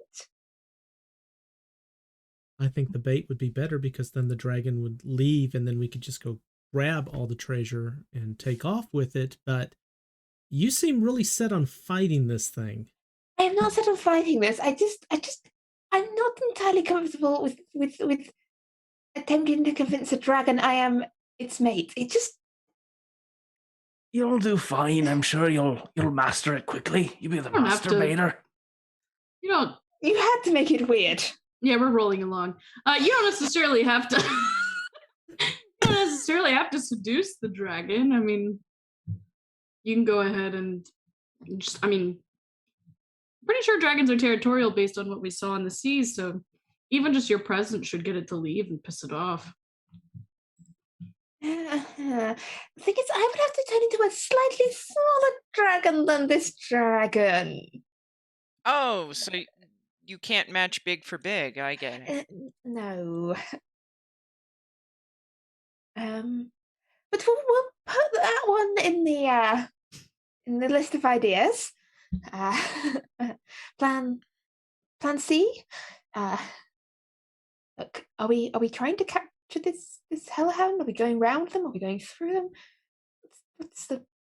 Yeah, I was Okay, thinking the so- dragon might get rid of the hellhound too, but you know. Aldous has offered to tame the hound, by the way, in chat. Aldous is back at the boat. She is not with you.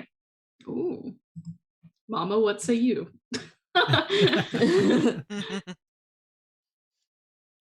But yeah, she is currently off doing whatever. We will figure out what she's been doing when she returns.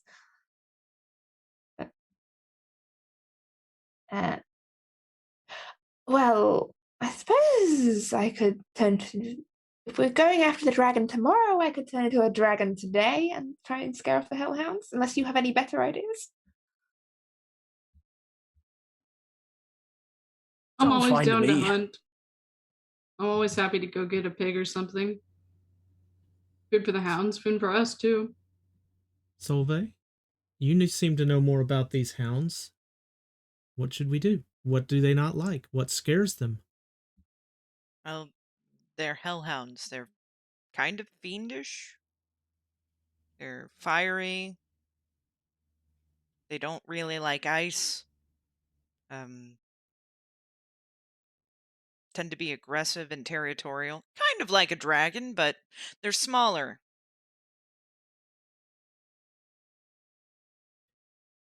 By listening near the cave entrance without getting too close, can We're I? not near a cave. We're at a Or- ruined village. Yes. Oh, sorry, a ruined village. Can I discern maybe how many are there? Oh yes. Give me a little perception. If I don't pay it, no. Yeah, there's only so many times you can get away with that. I'll take that. That will be a 23. Half a dozen or so. Like a full pack of them. Yeah. There's less than 10.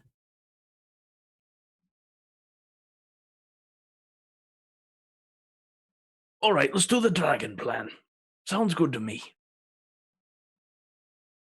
So she's going to seduce the dragon.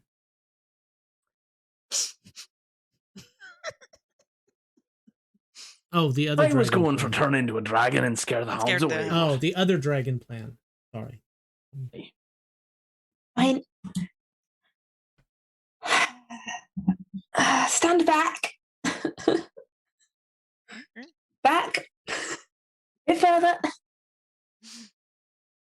All right. And you watch as she transforms herself into a red dragon. This huge shape as this adult red dragon stretches out its wings and rises up into the air. Are you attempting to try and catch any of these hounds as they run, or are you just clearing the way? I think we're just clearing at this point. Nobody said they wanted to catch, so. Okay, so yeah, the hellhounds sort of scatter in your path. And then you hear a sound off in the distance. This Venly dragon rises up, circles over the ruined village. You hear off in the distance something like the distant echo of a roar. Ooh, the bait may have worked. And the Venly dragon circles back down and hellhounds, God. The dragon may have noticed. See, if you There was would a have dragon. just flown off into the distance, it would have followed you. Let's move on. You said you had somewhere safe you were camping? Yes. Looks. What do you trust? Considering you pissed off the dragon, could we maybe go there too? You trust me enough now to? Let's see. Do I trust a dragon, or do I trust an elf that likes to pretend to be a dragon? You trust neither. Yeah. Well then what do we do? I've already picked another finger, so I think we're good. I don't see why I should let you into my house for the evening. When you have keep threatening to bite off my fingers. We'll be just fine by ourselves. Okay. Well, those of you who wish, who promise not to bite off any fingers, may stay in my house. We've got a couple of hours before nightfall. We should be able to move on. Mm-hmm. Honestly, this might be a good test. Or How about I go stay with them and then you guys can stay on the island? And then obviously if something happens to me or they don't come back, you know not to trust them. But then something happens to you. I could kill them. And the undead come out at night, so I think that it would be best for us to be together. Yeah, Thank you're you right. for that, Adair. You're right. I forgot about that. That's so exciting. Okay, yeah, pass. I'll get torched by a dragon just to kill some skeletons. I don't care. I promise not to bite off any of your fingers. in which case you may stay with us if you wish. Depends if you are weirdly excited by the idea of undead creatures. I am very weirdly excited about it. So we'll make camp then, outside the house.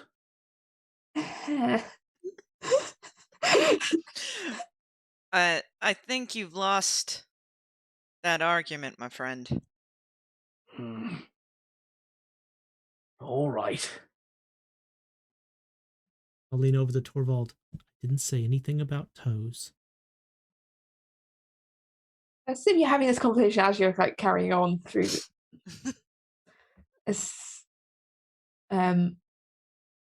through the fast of the ruins of this village. The hellhounds have scattered out the way.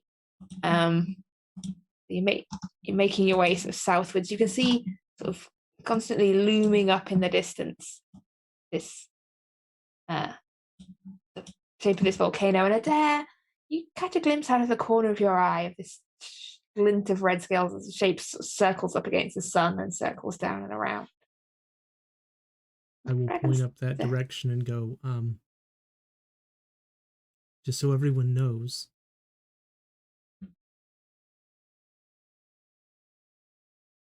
But yeah, you're aware of it. It's whether it's aware of you or not, you don't know. But it's definitely up there. It's definitely around, and so when it's pointed out, you recognize that familiar form of not just any dragon, but the dragon. Yeah, that's the one. The only. As we walk along, I will relay the newest dream to everyone. So if Vinley and whatever's close enough, I will relay everything that I remember from that. What do you remember? Well, as I roll a nat 20, talk about, I'm sorry? You expect me to remember?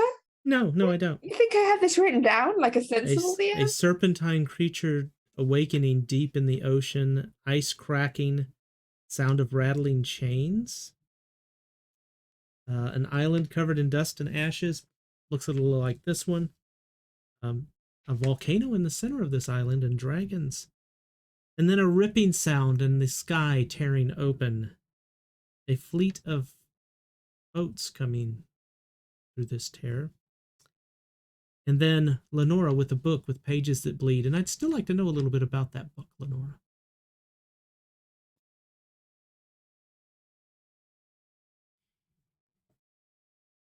Ah, that definitely sounds like some kind of prophetic dream. Yeah. Do you get those often? Yes. Ooh. And then I will start relaying the original dream with the wand.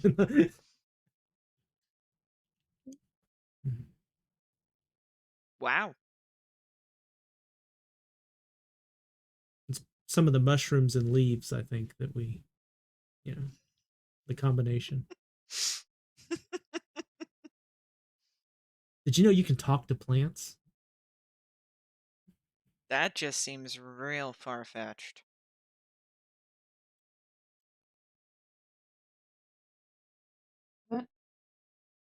Yeah, it's getting later in the day, and you can start to hear the odd rustle from the undergrowth, and then you watch just like, a couple of squirrels, a deer, so like come scurrying across the path out of the forest.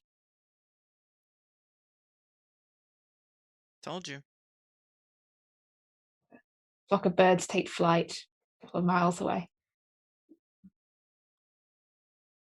What do you think attracted those hellhounds to that village?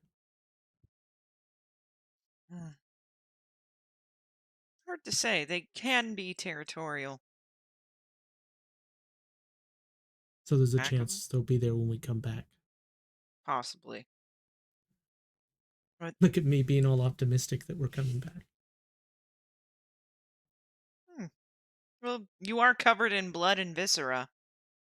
I hope you can get that off of you by the time we get ready to fight the dragon. Well, our cleaning lady's back at the boat, so not sure we'll get it done by then. Cleaning lady. What? I don't even want to know.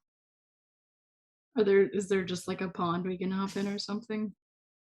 Usually I count that as a bath. You've had much opportunity to wash. You've been at sea. It's apparently. I mean, if it bothers you, and Adair will start pulling his clothes up. If it bothers you, you can always take it off, Uno has shown active disdain against being clean before, so she likes the blood on her because then it's like, oh, look, I killed things recently. But yeah, this island is kind of weird. People are drawn to it, and they tend to not want to leave for some reason. It's pretty cool. I mean, I like it here. It's a fitting place. You think there'd be more people here then? There are more people. It's just to the south. We're in the Dragon's Angry area. dragon's angry and extracted vengeance on half the island almost. So how does that portion stay safe? Just because it's out of range? Tribute. Gold. People. How do you think dragons get their hoards? Fair. Well, then what if we just, I don't know, take a copper, leave a copper? We offer something in exchange for the one piece and get out. One piece? We take treasure and we leave a Venli. Ah, that'd be cool. We call Uno catches the very concerned look on Torvald's face, recognizing that she accidentally mentioned the wand, and she'll go, "Oh, we refer to Venli as the wand, just because she's a magical piece of garbage." Can I do an insight check? Because Sure. it sounds like fucking BS. Yeah. Yes. Like I said, you've already pinned down Uno and everything wrong with her within 20 seconds, so you can probably get a pretty good yeah, I'm not going to set the very bar on this. No offense, Moira, but that is... No, she talked for 30 seconds and Solvay went, daddy issues. So, yeah. That is a 19. Fungible. What do I roll like to compete against that? I mean, you can roll a deception if you like, but I think... Sure. I'm -1 charisma. I got a 13. Fungible. Yeah, just keep telling yourself that, sweetheart. And she just kind of winks. Sure, let's go follow the wand and carry on our way. How loudly are you having this conversation? Oh, jeez.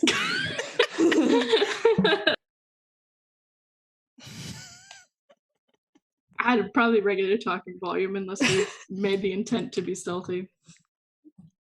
See, as you're having this, like, let's go follow the wand, and... Solvit, not stealthy at all. She's being very sarcastic here. That's fantastic. Una likes you. She's pissed, but she likes you a lot. When we can get to camp, we can braid each other's hair and, talk about what boys we like, or... Sure. But let's just save the making up shit for pleasant conversation. But yeah, as you mentioned, the ones, like Renly sort of glance back. Oh, was that a private nickname? Well, Well, some people call it a wand, but Torvald, take away. I think I know. I can invent some things like that.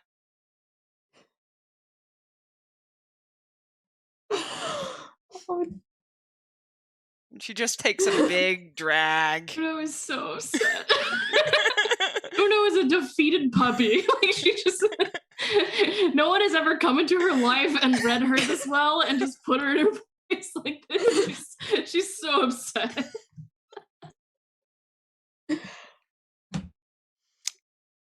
Yes. Hang on.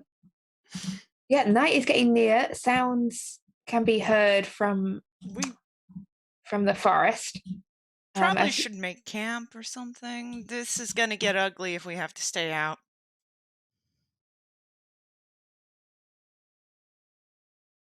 well, let's get to it then. And we'll head towards wherever the camp is going to be. Wherever you would like it to be. You're in this patch of burnt sort of forest area at the moment. You can sort of that there's some more patch of more ruins up ahead that might provide some shelter if you're after that shelter, but also might actually end up being more dangerous if there's things lurking in them. Or you can take your chances out here in the burnt forest. Uno would motion towards the ruined temple because chances are what's in a ruined temple would be undead, and she's fine with sleeping among that. I thought And we so were the- sleeping with them in some sort of house. I don't think we trust them. Not to mention, I've got stuff to kill at night here. I don't have Touche. stuff to kill at night over there, unless we're killing Venli in her sleep. And she'll turn around at Venli and wink. Y'all can't be pleasant for 1 second to each other, can you? I winked. It was cute. It was It's cordial. not. She wasn't even with them last time I met them. This is. So she's new. And I feel I've been slandered behind my back here. I'll I sleep don't inside. know. I'm But, trying to figure out if it's justified or not. Yes. Well, I will. Hang on. She sort of pause and starts working some kind of magic. Because those of you who wish may stay in here tonight. Those of you who wish to take your chances in the murderous undead forest may do so. I will leave the option up to you. There we go. And you watch as this sort of shimmer appears in the air, and this sort of vague outline of a doorway.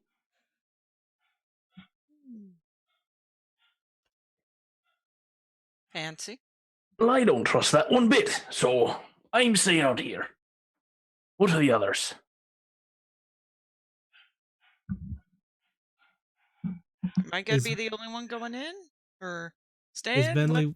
There's food on the inside. That's what Lena says. What kind of food? As Venli steps through onto the inside. Okay.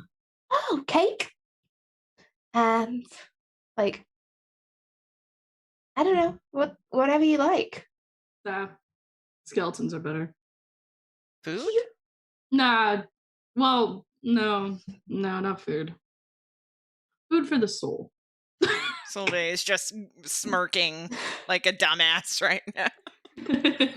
Adair's going to walk up to the doorway to this thing, take his hat off and bow, and while he's leaned over, he's going to point his hat inside the house and say, "Love Badger, love Badger, love Badger," and then stand up and walk away.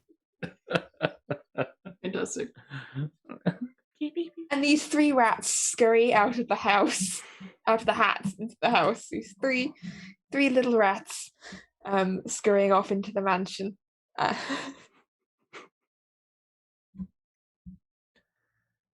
This is why no one invites you places. You know that. Just invested Yeah. their little apartment with rats. Love it. Wow. Y'all really don't like them. Torvald's gonna look around for like a defensible position, basically, just to kind of spend the night. It's less that I don't like them and more that I really like undead. And by really like, I mean I like to hate them. I love to hate them. There's a look on her face when you say really like undead before you clarify, and okay, I'm not gonna judge. Thanks. She just kind of looks at Torvald and Adair like, You have an animal with you. She's new. You just don't. Question is, yeah. So Torvald, you're looking around for like what? As in, I mean, you're mostly in this like ashy slopes and burnt woodland here at the moment. Okay, so there's no like cliff face or anything like that, or outcropping of rocks. Let's see. Not any like major like cliff or outcropping. There's some scattered like large boulders and stuff.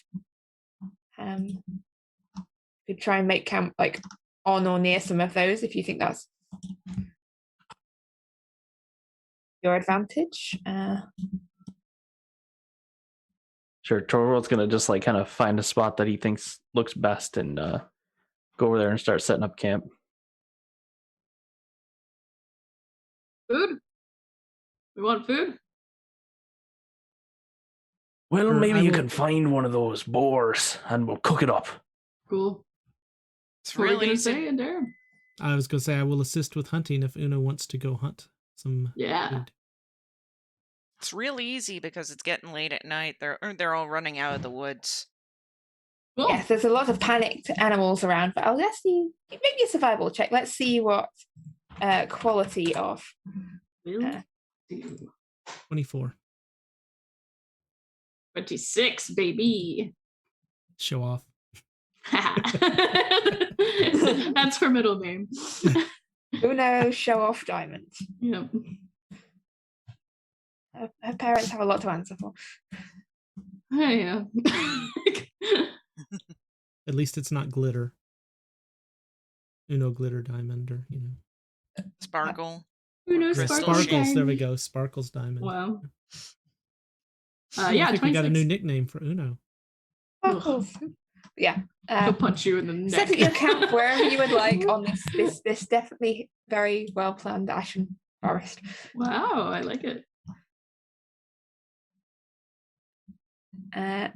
Yeah, so you're able to catch I'd say some kind of pig thing, that wild pig that's been in the forest that looks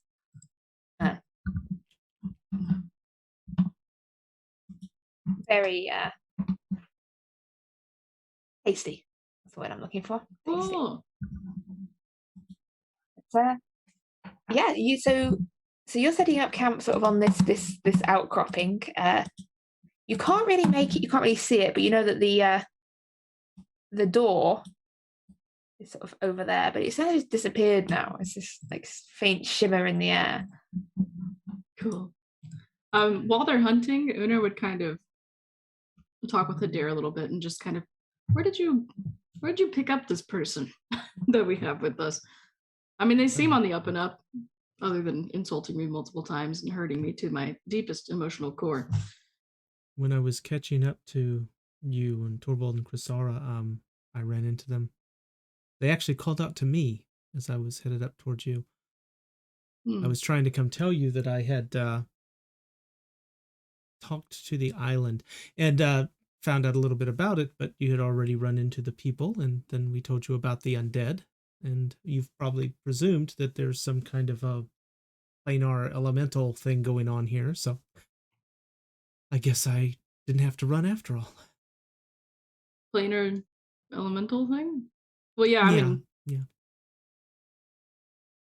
What does that give us in terms of information going forward? Probably trouble. Okay. So I think the undead, I knew the undead would excite you. I mean, you'd mentioned the undead a few times, so I thought that would be good to share with you.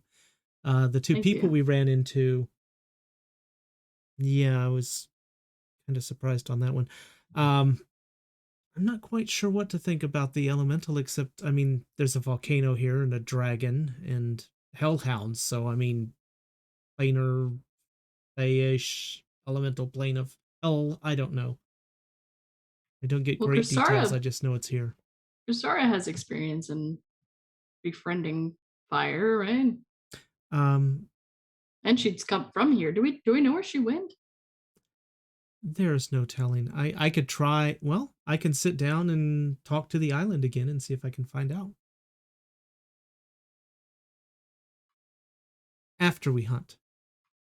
Yes. So we'd have that conversation and get back to the camp. Yeah, so you return with a nice pig for dinner. Ah! Una would have it like slung over her shoulders, and she's like all proud of herself. Well done. Thank you. Nice.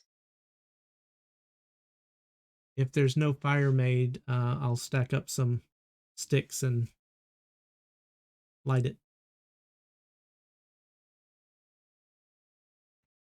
I assumed someone was making a fire, so I made you a little fire. Yeah, I was about to say Solveig might have just casted bonfire. Create bonfire. Yeah, I mean, it's a very effective. Yep. Okay. Got a little fire on you. I will make a spit, and as we field dress this hog, I'm going to save the entrails so that if we need them as bait for something, we will have them available to us. Good planning. Solveig reaches into her pack and she pulls out a small bottle and kind of gestures to Torvald. Personal brewery. Your own brew. Well, hope it's better than mine. That wouldn't take much. And What do I taste?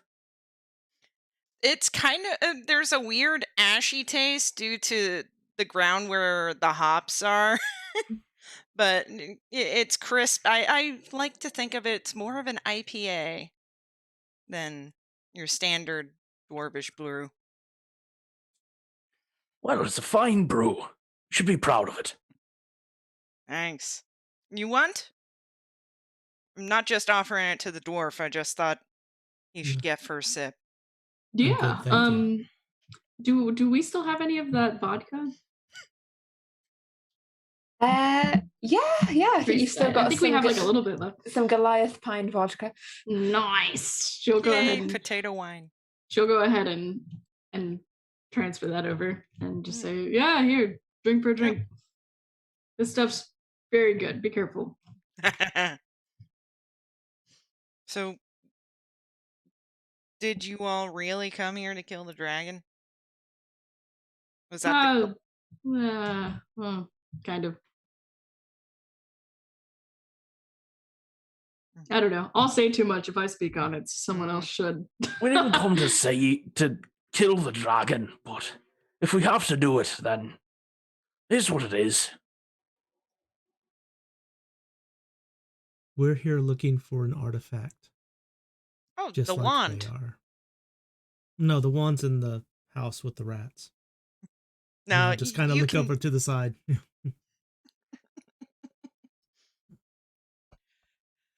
Look, I get it. Dragons are scary. There's a reason we're still here dealing with this problem. But remember, if you steal from a dragon, he's just going to get pissed off and then he's going to take it out on us that live here. So, all in all, killing the dragon or making it leave, have its presence not wanted, that would be kind of nice. That's something I could get behind if you don't mind me saying. Yeah, I mean, How we do can you- do what we can. But I I don't get really it. know No where promises. Solveig, what have your people been? Oh, sorry. No, you go ahead. Solveig, what is the heart of fire? The heart of the volcano? What are we looking at here? You said there's a temple to it. Mm-hmm. There is a temple near the kind of. Is it near the base or is it kind of midway up the volcano? Midway up, we're talking very much, the temple entrance into that's out into the very heart of the volcano, which is where like sacred offerings would originally have been given. Do I know any specifics about the Heart of Fire except for it's the volcano internal and warms life and she is the goddess of the island, who is also the personified as this mountain that is the and what exactly the deal is depends on how like intricately involved with like the priesthood you were. There was a family that was sort of very heavily involved in keeping sacred secrets, but sadly, a large number of them were killed in a dragon attack many years ago, and the surviving members of that family, actually were one of the rare bunch that managed to leave the island. Well, the best way to put it is she is the volcano. It's her sacred space. This is where she's identified. Unfortunately, the people that used to maintain it, the majority of them were killed in a dragon attack 5 years ago, and the others were lucky to have left.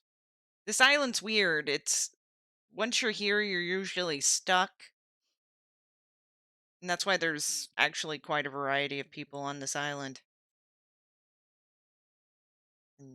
So do you think maybe it's this heart that's drawing the dragon here?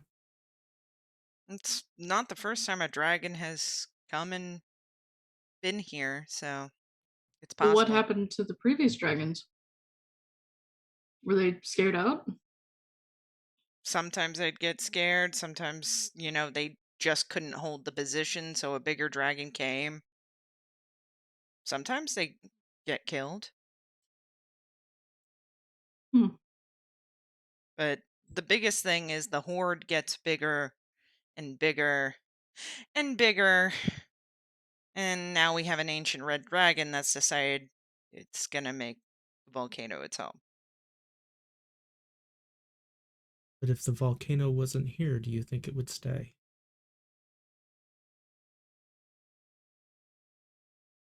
That's a major change right there. Get rid of the horde. Hmm. It's possible. The fire keeps it warm, it keeps the temperature high to where it's comfortable for such a being to stay. If we find Hmm. what we're looking for, we push the rest of the horde into the lava and then snuff out the volcano. But what about the heart of fire? I think that's part of snuffing out the volcano. You'll want to kill a god? There are no gods. Just pretenders.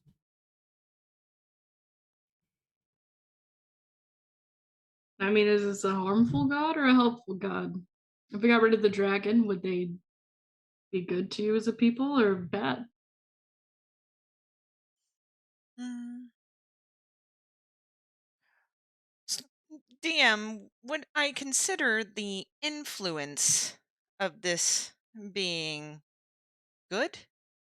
I will leave that up to you. Ooh. It is, well, depends on your perspective. Some people view it as good. Some people view it as less a like not a benevolent god as such. Mm-hmm. But depends on your perspective. Well, it is a volcano. Volcanoes erupt.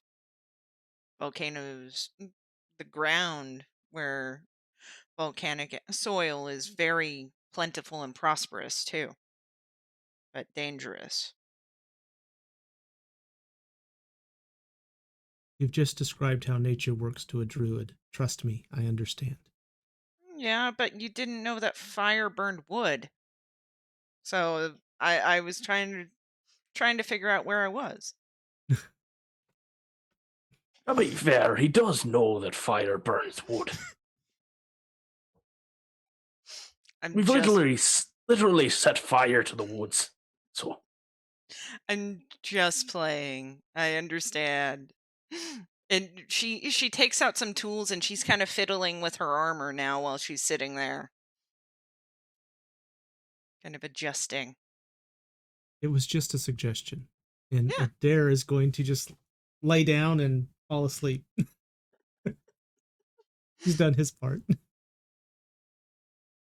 So Adair, you're falling to sleep. Is anyone else falling straight to sleep here, or other people staying up, getting drunk, keeping watch? What's the general gist here? well, I think I'll take first watch. Well, in which case, if you're taking first watch, I'll ask for a perception check from you, please. Okay. Before I start my watch, I would also like to cast a few spells. I'll go for it. Yeah. All right. So Torvald is going to he's going to take his hammer kind of off of the hook on his belt, and you'd see him point it at the north location here, and he's kind of doing this, and you're seeing like these sparks as this being starts to form as I cast Guardian of Faith, and a large guardian appears. That's not large. Make it large. A large guardian. There you go. Large guardian appears to the north. If anything comes within 10 feet of it, it attacks it.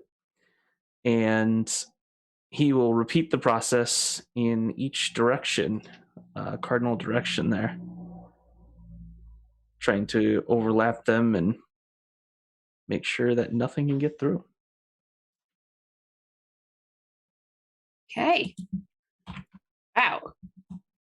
Yep. That's a lot of. You can perfect your positions, but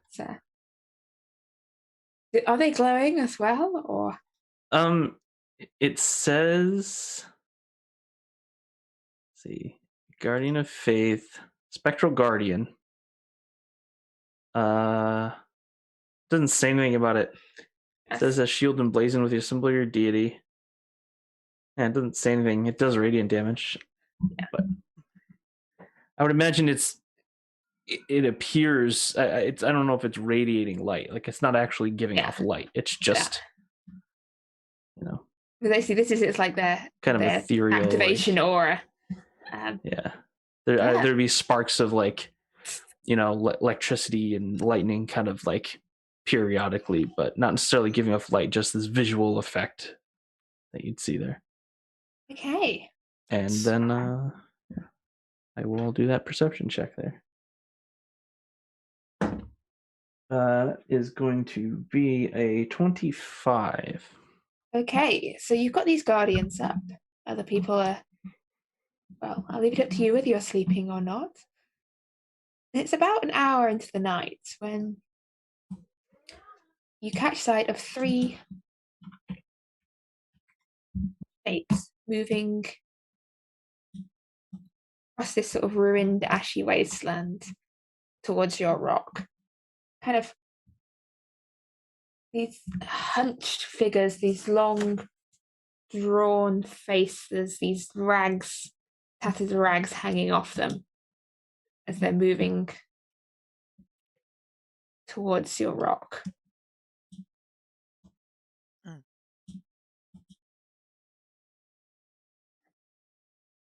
Can I tell if they're, like, aggressive or if they're kind of just looking kind of curious, like they're trying to figure out what's going on? You know, they're not moving like people. Right. They're definitely moving like some kind of stalking thing. Their limbs too elongated. They're like, it's a definite wrongness about the very way they move. They're definitely making a beeline towards you. Okay. And during because, like, I haven't started resting yet, so if I cast spells, will that interrupt my long rest? You've not yet started your long rest. I'm on watch. Okay. You can interrupt long rest for a brief punch up, and then. Yeah, I think if you cast spells, it, like, messes it up, though. No, you've got like I think it's like you've got a leeway of I think it's like half an hour or an hour within you can so say you've rested for 5 hours, have a bit of a punch up, then rest for another 3 hours. I think as per the rules that is allowed. Gotcha. Okay. They expect people to not always get a good night's rest straight off. It makes sense, right? Okay, so Torvald is going to point his hammer. He's going to kind of pull it off again. He's going to point the hammer into the air as a storm begins to form, kind of overlapping them and us. And as the storm forms, a bolt of lightning is going to come crashing down. I imagine I can't hit all 3. Like, if I hit, like, here, it's like 5 yards. So probably just in between the 2 that are standing right next to each other that you so wisely spread out. That was not deliberate. Oh, it wasn't? You had them, like, grouped up and you're like, oh, this one's over here. They were just more like getting ready to start flanking round. I imagine it was not stormy already. Is that accurate? It was not already stormy. No, it was quite a nice night until, thunder rumbles, lightning rolls. As this lightning cracks down, followed by this rumble of thunder. I'm going to ask for initiative rolls. And I'm going to give disadvantage to all of those of you who were asleep. See, as you're awoken by the fact that a sudden storm has appeared, and We would have all been asleep, basically, other than Torvald, right? yeah, I'll leave it up to you whether you were. Yeah. I get a 7. Okay. I already used the spell though, right? Yeah. This is okay. you kicked this off. You got very good perception. You got the chance to get the jump on them. All right, so that's going to be you have to do a save. Okay, that is, was it Dex? Dexterity save 17. That is 1 success and 1 failure. Okay. I already rolled the dice, so I guess we'll go with that. I was going to max it, but I forgot and roll the dice. 15 lightning damage. Okay, 15. Is it halved on the? Yes, it's halved on saves. Okay. So as this lightning cracks down, Uno, you awake from your sleep, bolt awake, alert, and there's this crash of lightning illuminates these 3 ragged, deformed figures coming out of the darkness of the forest. That are undead. Torvald's going to lean over and say, I think I can handle them, but if you want to get into the fun, you might as well. Yeah. Great. Okay, well, basically, similar to before, probably there aren't really any good.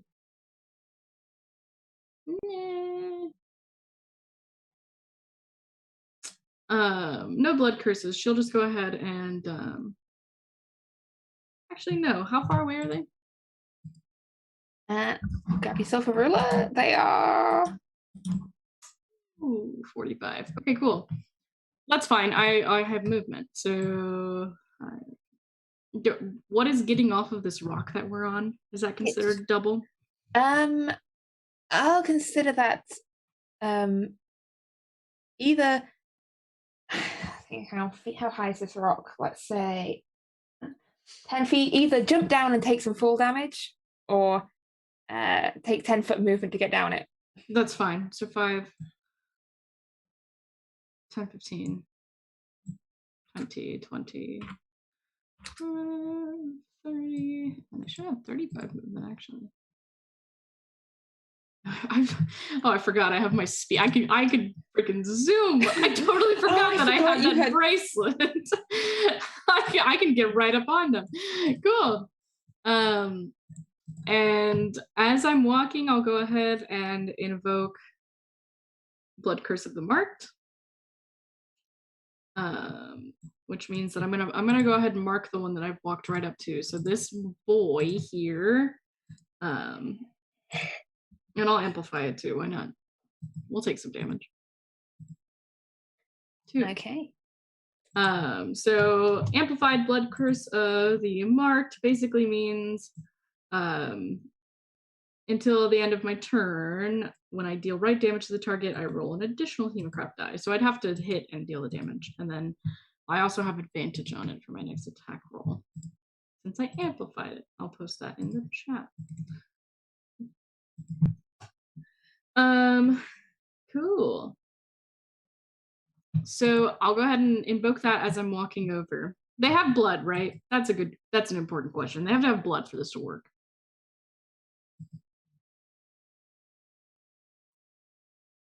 I think typically, because I'm a curse specialist. Okay, no, I have curse specialty, so they don't have to have blood. That's good. Because I was going to say they probably don't have blood because they are close. You can see they're very withered, and their face sort of stretched out, this wide mouth, and this gaze fixed on you, their eyes staring at you. Yeah, it's okay. I specialize in my curses, so they don't have to have blood.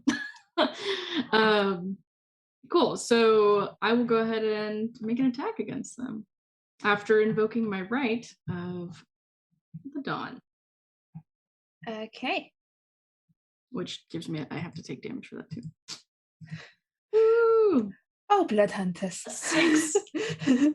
Like, just damaging all the damage to themselves before even the fights I love begun. it. It's I just- love it. I love it. And I haven't technically healed from earlier, so I'm down like 15 health. Anyways, cool.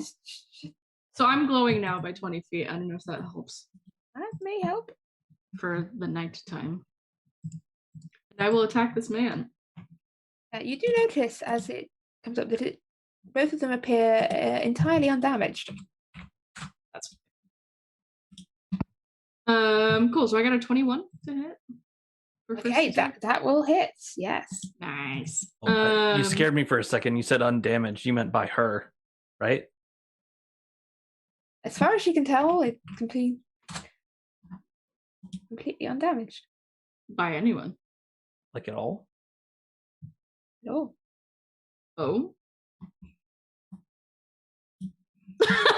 Goes on mute. Goes to cool. Well, we'll see if I damage. So that's 21 to hit. That'll be I just finally read something on this stat block. 11 damage for Okay. slashing. What sort of damage is that? That's So there's 11 slashing, and then they will take some other stuff too. So I deal 1d6 plus another 1d6 plus another 1d6. So 3 1d6. 3d6. Yeah, I have to check If, because I cast Blood Curse of the Marked, which means it takes an additional. Oh, it's a Hemocraft die. So yeah, it'd be radiant. So all 3 of these d6 are radiant damage. All right, that is good to know. So 7 radiant damage total. Okay, definitely taking some damage now. But as I do this damage, that would also damage it to have the Brand of Castigation. So this first initial one has been seared by an arcane brand, and I will always know the direction to the branded creature, and each time the branded creature deals damage to you or a creature you can see within 5 feet of you, the creature suffers 1 psychic damage. okay, remember that. But yeah, as is that everything? I would get a second attack. Yeah, Let me go ahead and post this in the Roll20 for you. that's all right. I believe you. Just total up the damage. I will. No, I'm just trying to keep. Yeah. I love Blood Hunter, but there's so much to keep track of. Okay, cool. So I'll go ahead and take my second attack.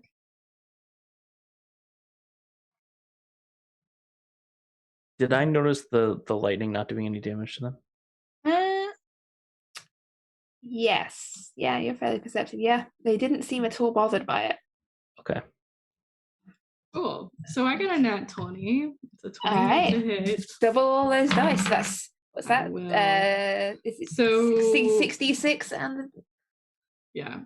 all right. So you have 20 slashing damage, Okay. and then you have no, not that many. Come on, D&D Beyond. Jesus. 27 radiant damage. That one is down. Nice.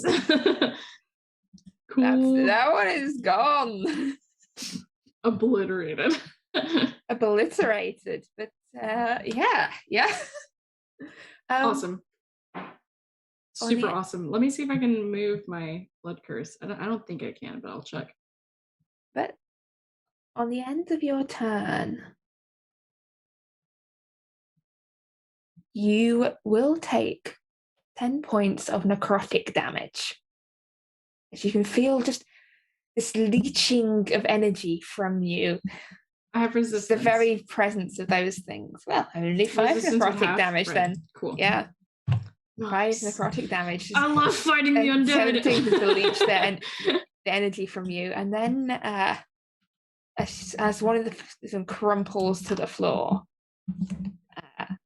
this one beside you turns its gaze on you, like this deep hollows of its eyes. And I need you to make me a Constitution saving throw, please. I do. Sure. Yes, please. Not one. So it comes out to a 5. 5? Yeah.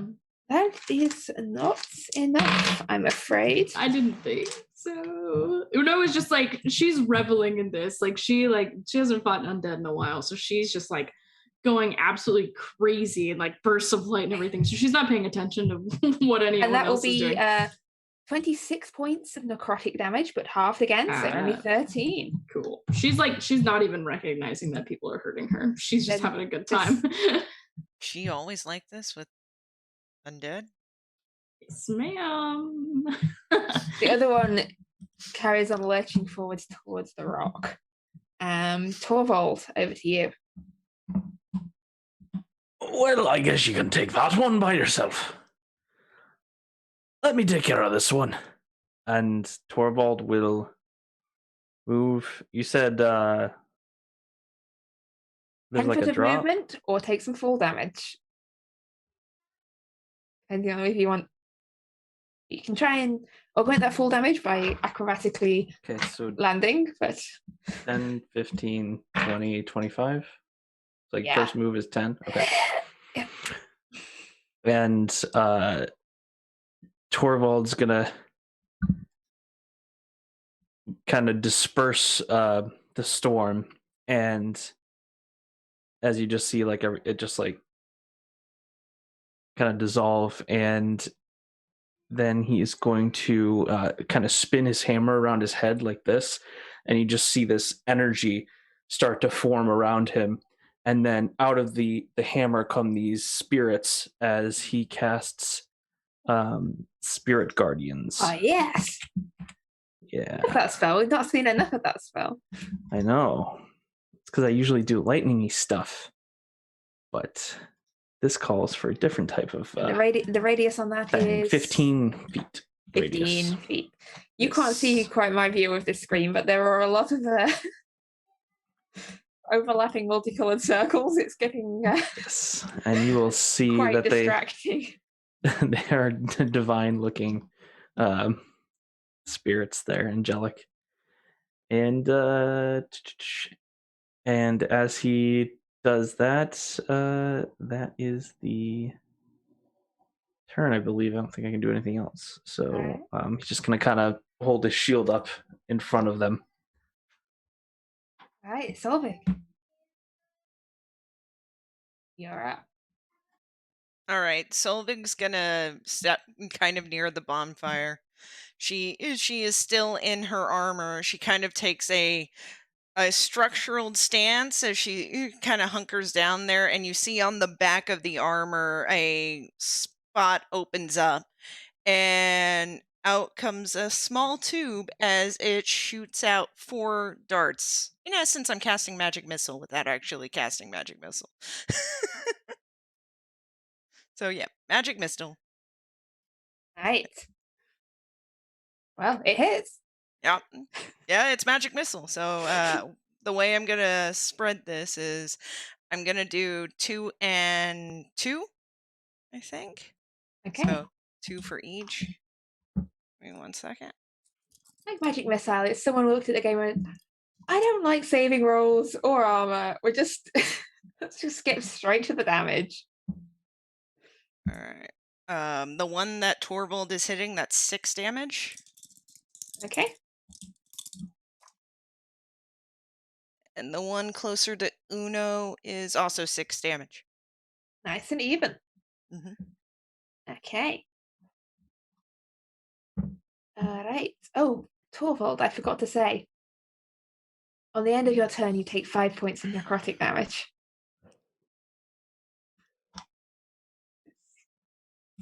Leeching energy from you. Sorry. Anyway, back to Solvik.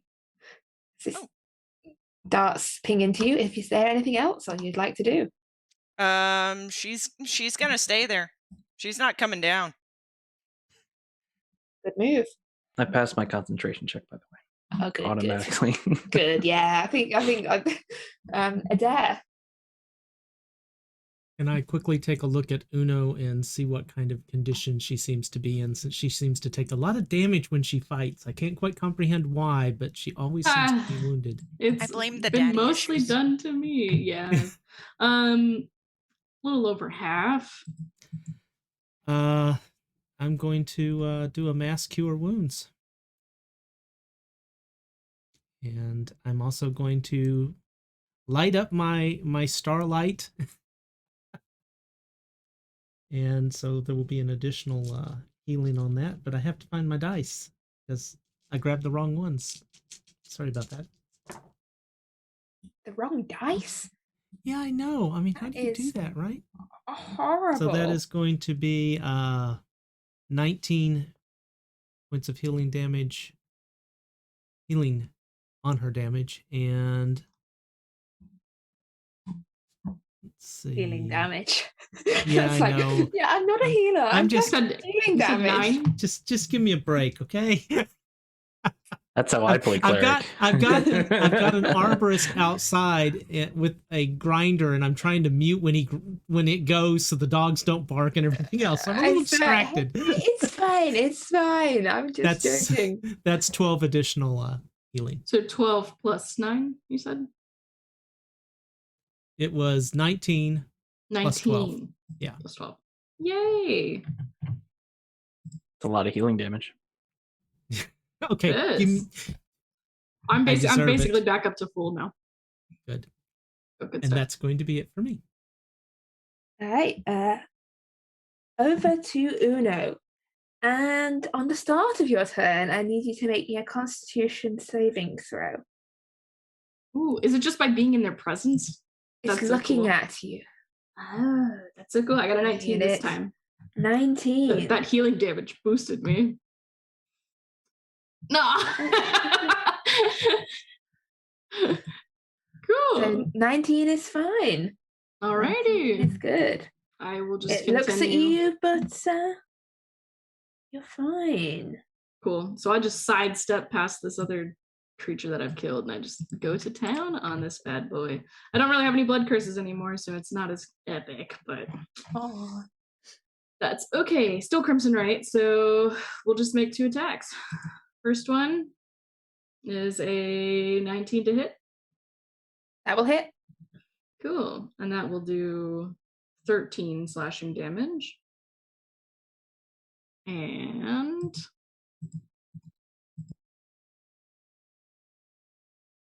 7 radiant damage.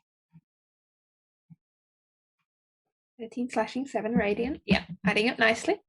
Awesome. And then I believe the word on brand of castigation always throws me off. So it says your brand lasts until you dismiss it or you apply a brand to another creature. Counts as a spell for the purposes. So that means you can only have one brand active at a time. So that you need, when you brand a new creature, that's a new brand. But you can only use it once, is the weird thing. It says once you use this feature, you can't use it again until you finish a short or long rest. So how do I apply it to a different creature? Maybe you get more than one at a certain level. No, I don't know. very interesting. Okay, well, I'm going to assume that I don't have it anymore, so that's fine. I'll go ahead and just make another attack. This creature is like staring at you. 12 to hit. That doesn't hit. That's fine. Cool. She'll just kind of stand angrily before it. You will take another. Actually, this time. No, again, it's 10 half down to 5 points of necrotic damage. Cool. She doesn't even. As you can feel this pole. She's received necrotic damage so many times that she just like it doesn't even register on her face that she's being hurt by this creature. But it stares. I need another Constitution saving throw off you as it stares in your eyes. 14? 14 is a success. So that will be 14 half down to 7 points of necrotic damage. So what you're telling me is if I were failing these and I didn't have resistance, I'd be dead. Cool. The other one stares at Torvald. I need a Constitution saving throw from Torvald.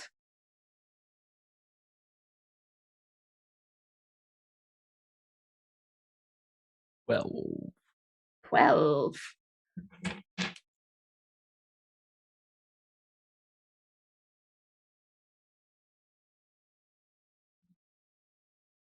Adair's heal didn't hit Torvald, right? Or did it? How far away from? Because it was a mass cure, so actually it might have. I just wouldn't even think. 30 away from her. Well, if you're within 30 of her, then yes, it would have gotten you as well. So. Okay. Was that 19? 19. Sorry about that. I didn't mean to overlook you. I just thought you were out of range. No, it's okay. That's good. That helps It was modify 5, but the 26 points of necrotic damage. 26. Wow.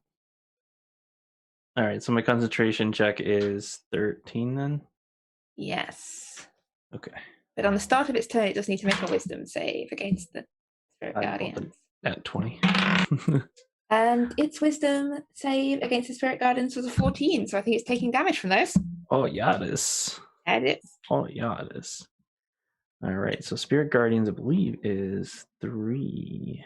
I can't remember the damage. I just remember that I had a cleric in my first campaign who used this in every single fight, so I just got used to the fact that every enemy rolls a wisdom save before they do anything.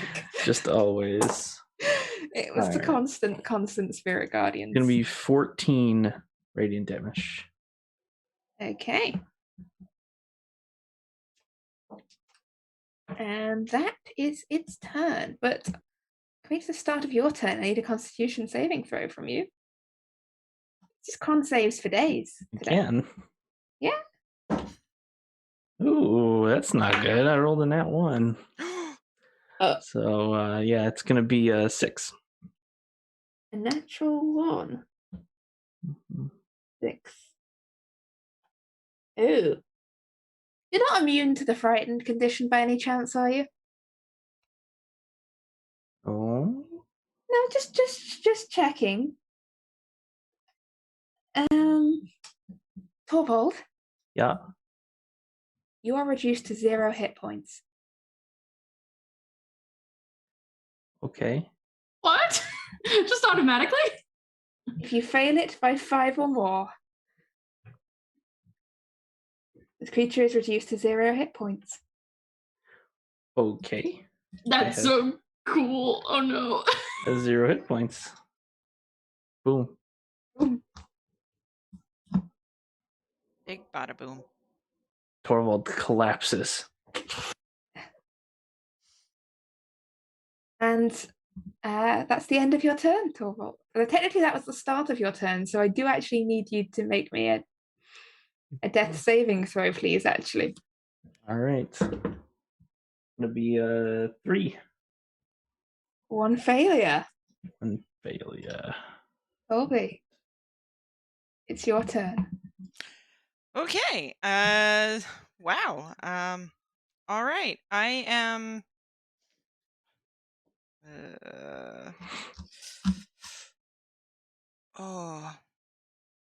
This may be a bad move, but I'm gonna do it. All right. I am. You said take full damage or minus 10? Yes. All right. I'm trying to see. Yeah, I can get up there. All right. So Solvig's gonna come down here. Bad move. And give it something else to stare at, and she is going to attack with her warhammer. Okay, give it something else to stare at. Yeah.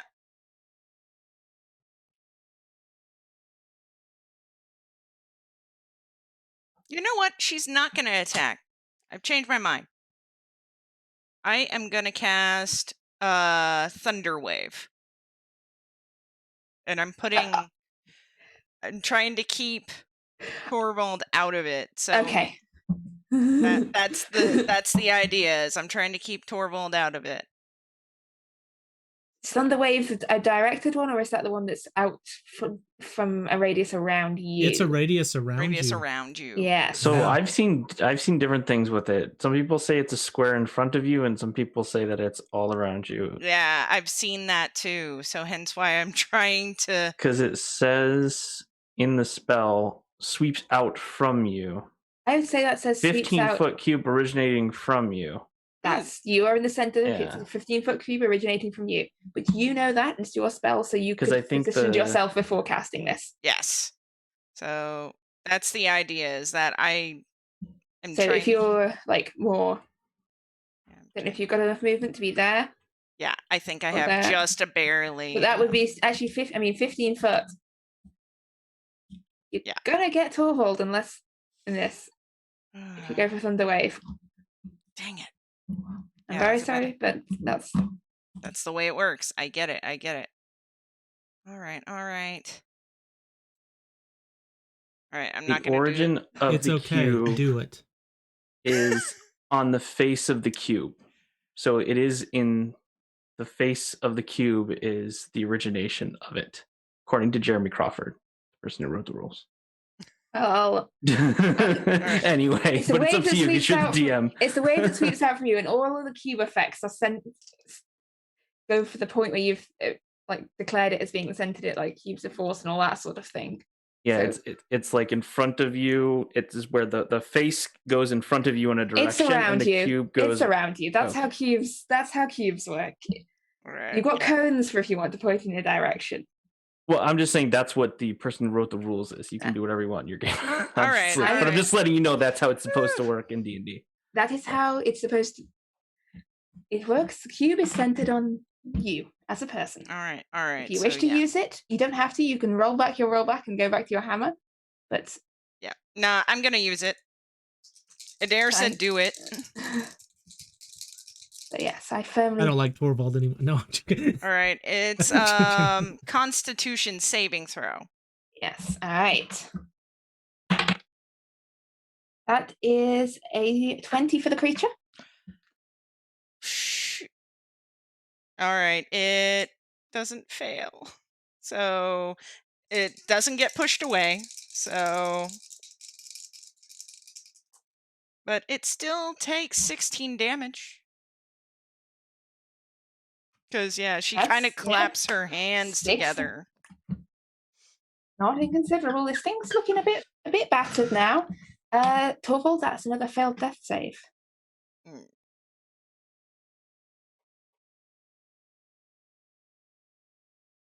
And is that everything, Solveig? I think that's it. I can only cast one spell. But I am going to do one thing. If this is permitted, I'm going to cast Sanctuary on Torvald as my bonus action. Okay. Is that also a spell, Sanctuary? It is, but it's bonus action. So I think I can't get away with it. I'm pretty sure I can't because it's a spell. It is a spell. Yeah. Okay. So no, it's okay. But yeah, so she is going to stand there in a very defensive stance, trying to attract this creature's ire. Okay, defensive stance, trying to attack this ire. Adair. I thought I was muted. Sorry. I'm going to take a few steps towards Torvald, staying on top of the rock. I'm going to cast Healing Spirit and cause the Love Badger to appear just above him. And he will instantly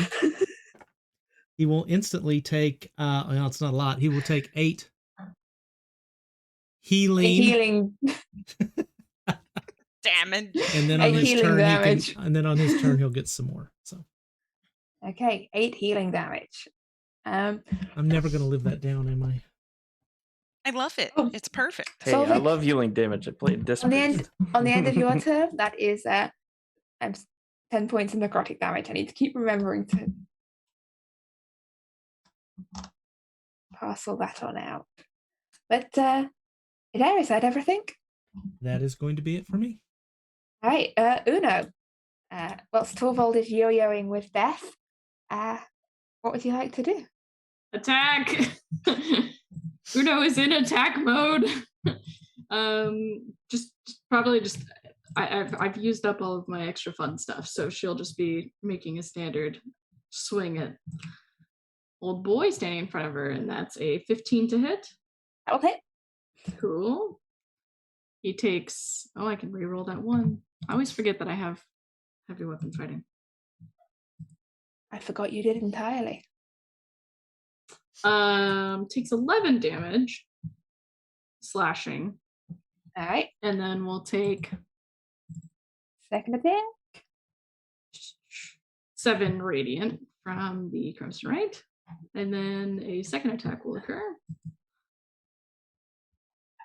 That's a 24 to hit. That'll hit definitely it. Excellent. That's 13 slashing damage and 5 radiant damage. This one is down. Yeah! Uno is just having a little party over here. She's having a great time. All right. Cool. And then, well, after she kills him, she'd probably turn back to see that the other one escaped from her, and Torvald is suffering, so she'll start making her way over to it.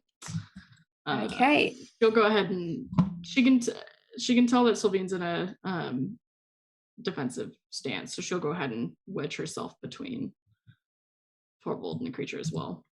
Okay. And on the end of your turn, that'll be 5, halved down to 2 points of necrotic damage. Ew. As this thing is going to go for this thunder-wavering little dwarf.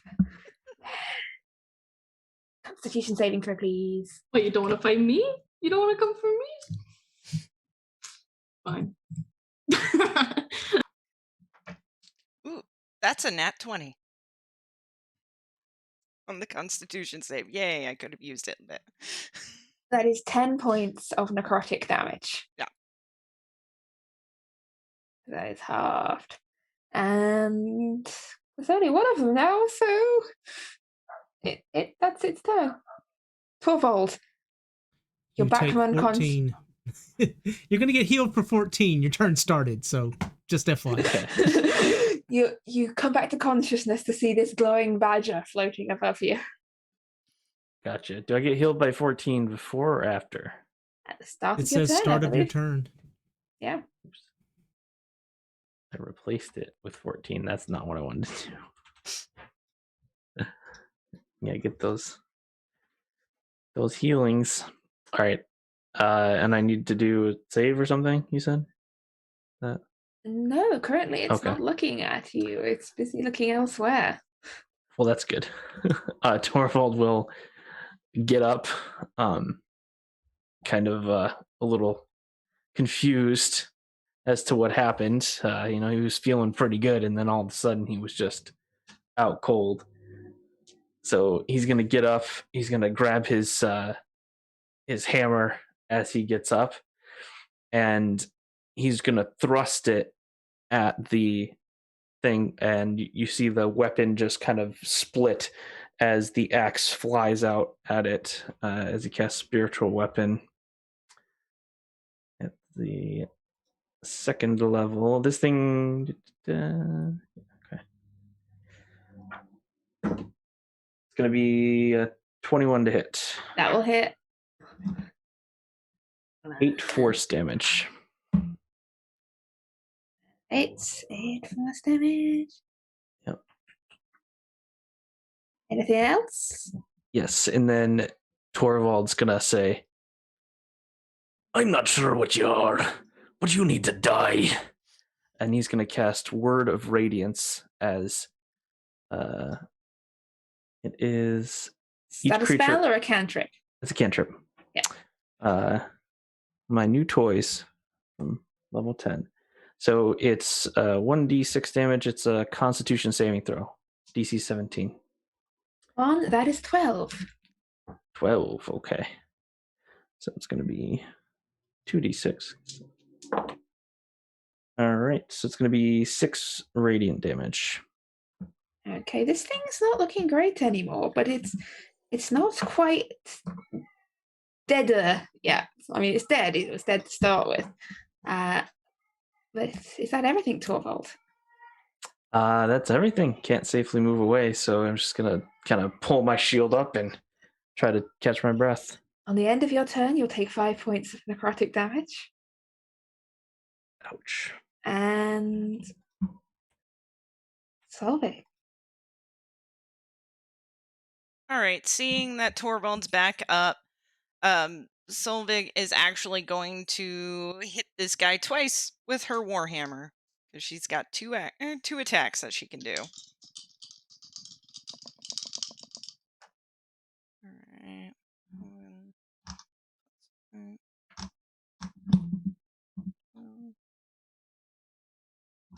All right, that's 17 for the first one. That will hit. And 25 for the other one. Also hit. Okay.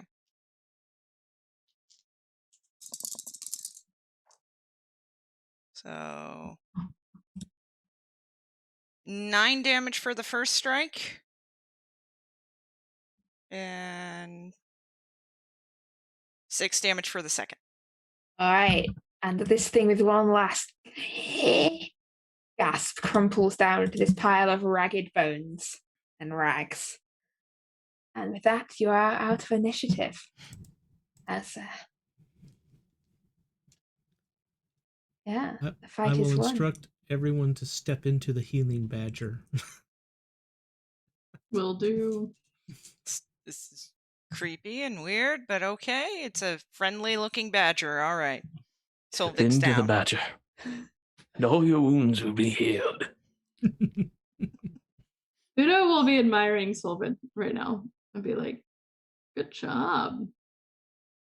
Hate those things. What exactly are they? I've never dealt with those in specific. I don't know specifically what they are. They're just faceless undead things that come out of the forest at night, right? The locals call them Bodak. Odax. I love Bodaks. Cool. Well, I know not to get near them next time. What happened? They hurt you? I'm not sure. I just looked at me and I just collapsed. Next thing I knew, I was waking back up with the love badger above my head.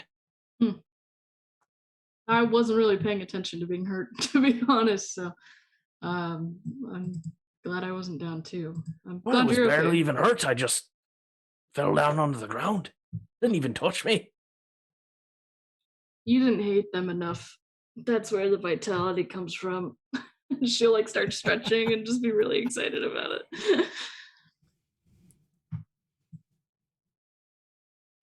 You can see up on your rock, you've still got these guardians still standing ready to protect you. And like you cast these guardians, then immediately just left. Yeah, you know. Well, the idea is to have them protect us while we're sleeping, and if we let them use up their attack on stuff we can proactively destroy, it No, kind of defeats the purpose. So. But as Cool. Back to bed. Everything's well and good. I'm going to sleep. Torvald doesn't even acknowledge that she said that. He just immediately turns around and goes. Cool.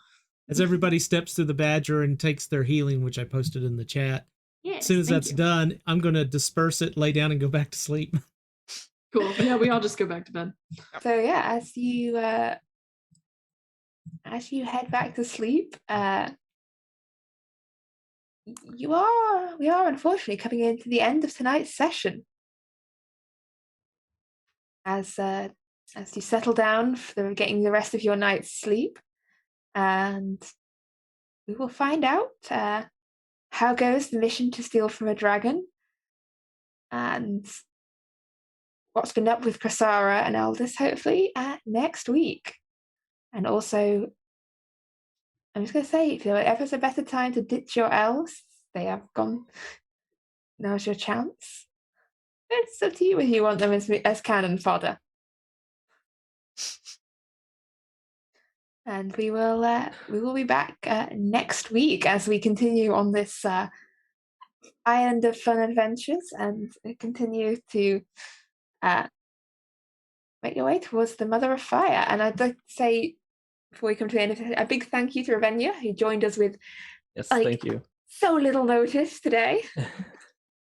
It's been a blast playing with you. Yes, thank you. And look forward to playing you a good deal more in the future. Yes. So, yeah. Joining us for our next campaign once that begins at some point in May. Watch this space. There will be more info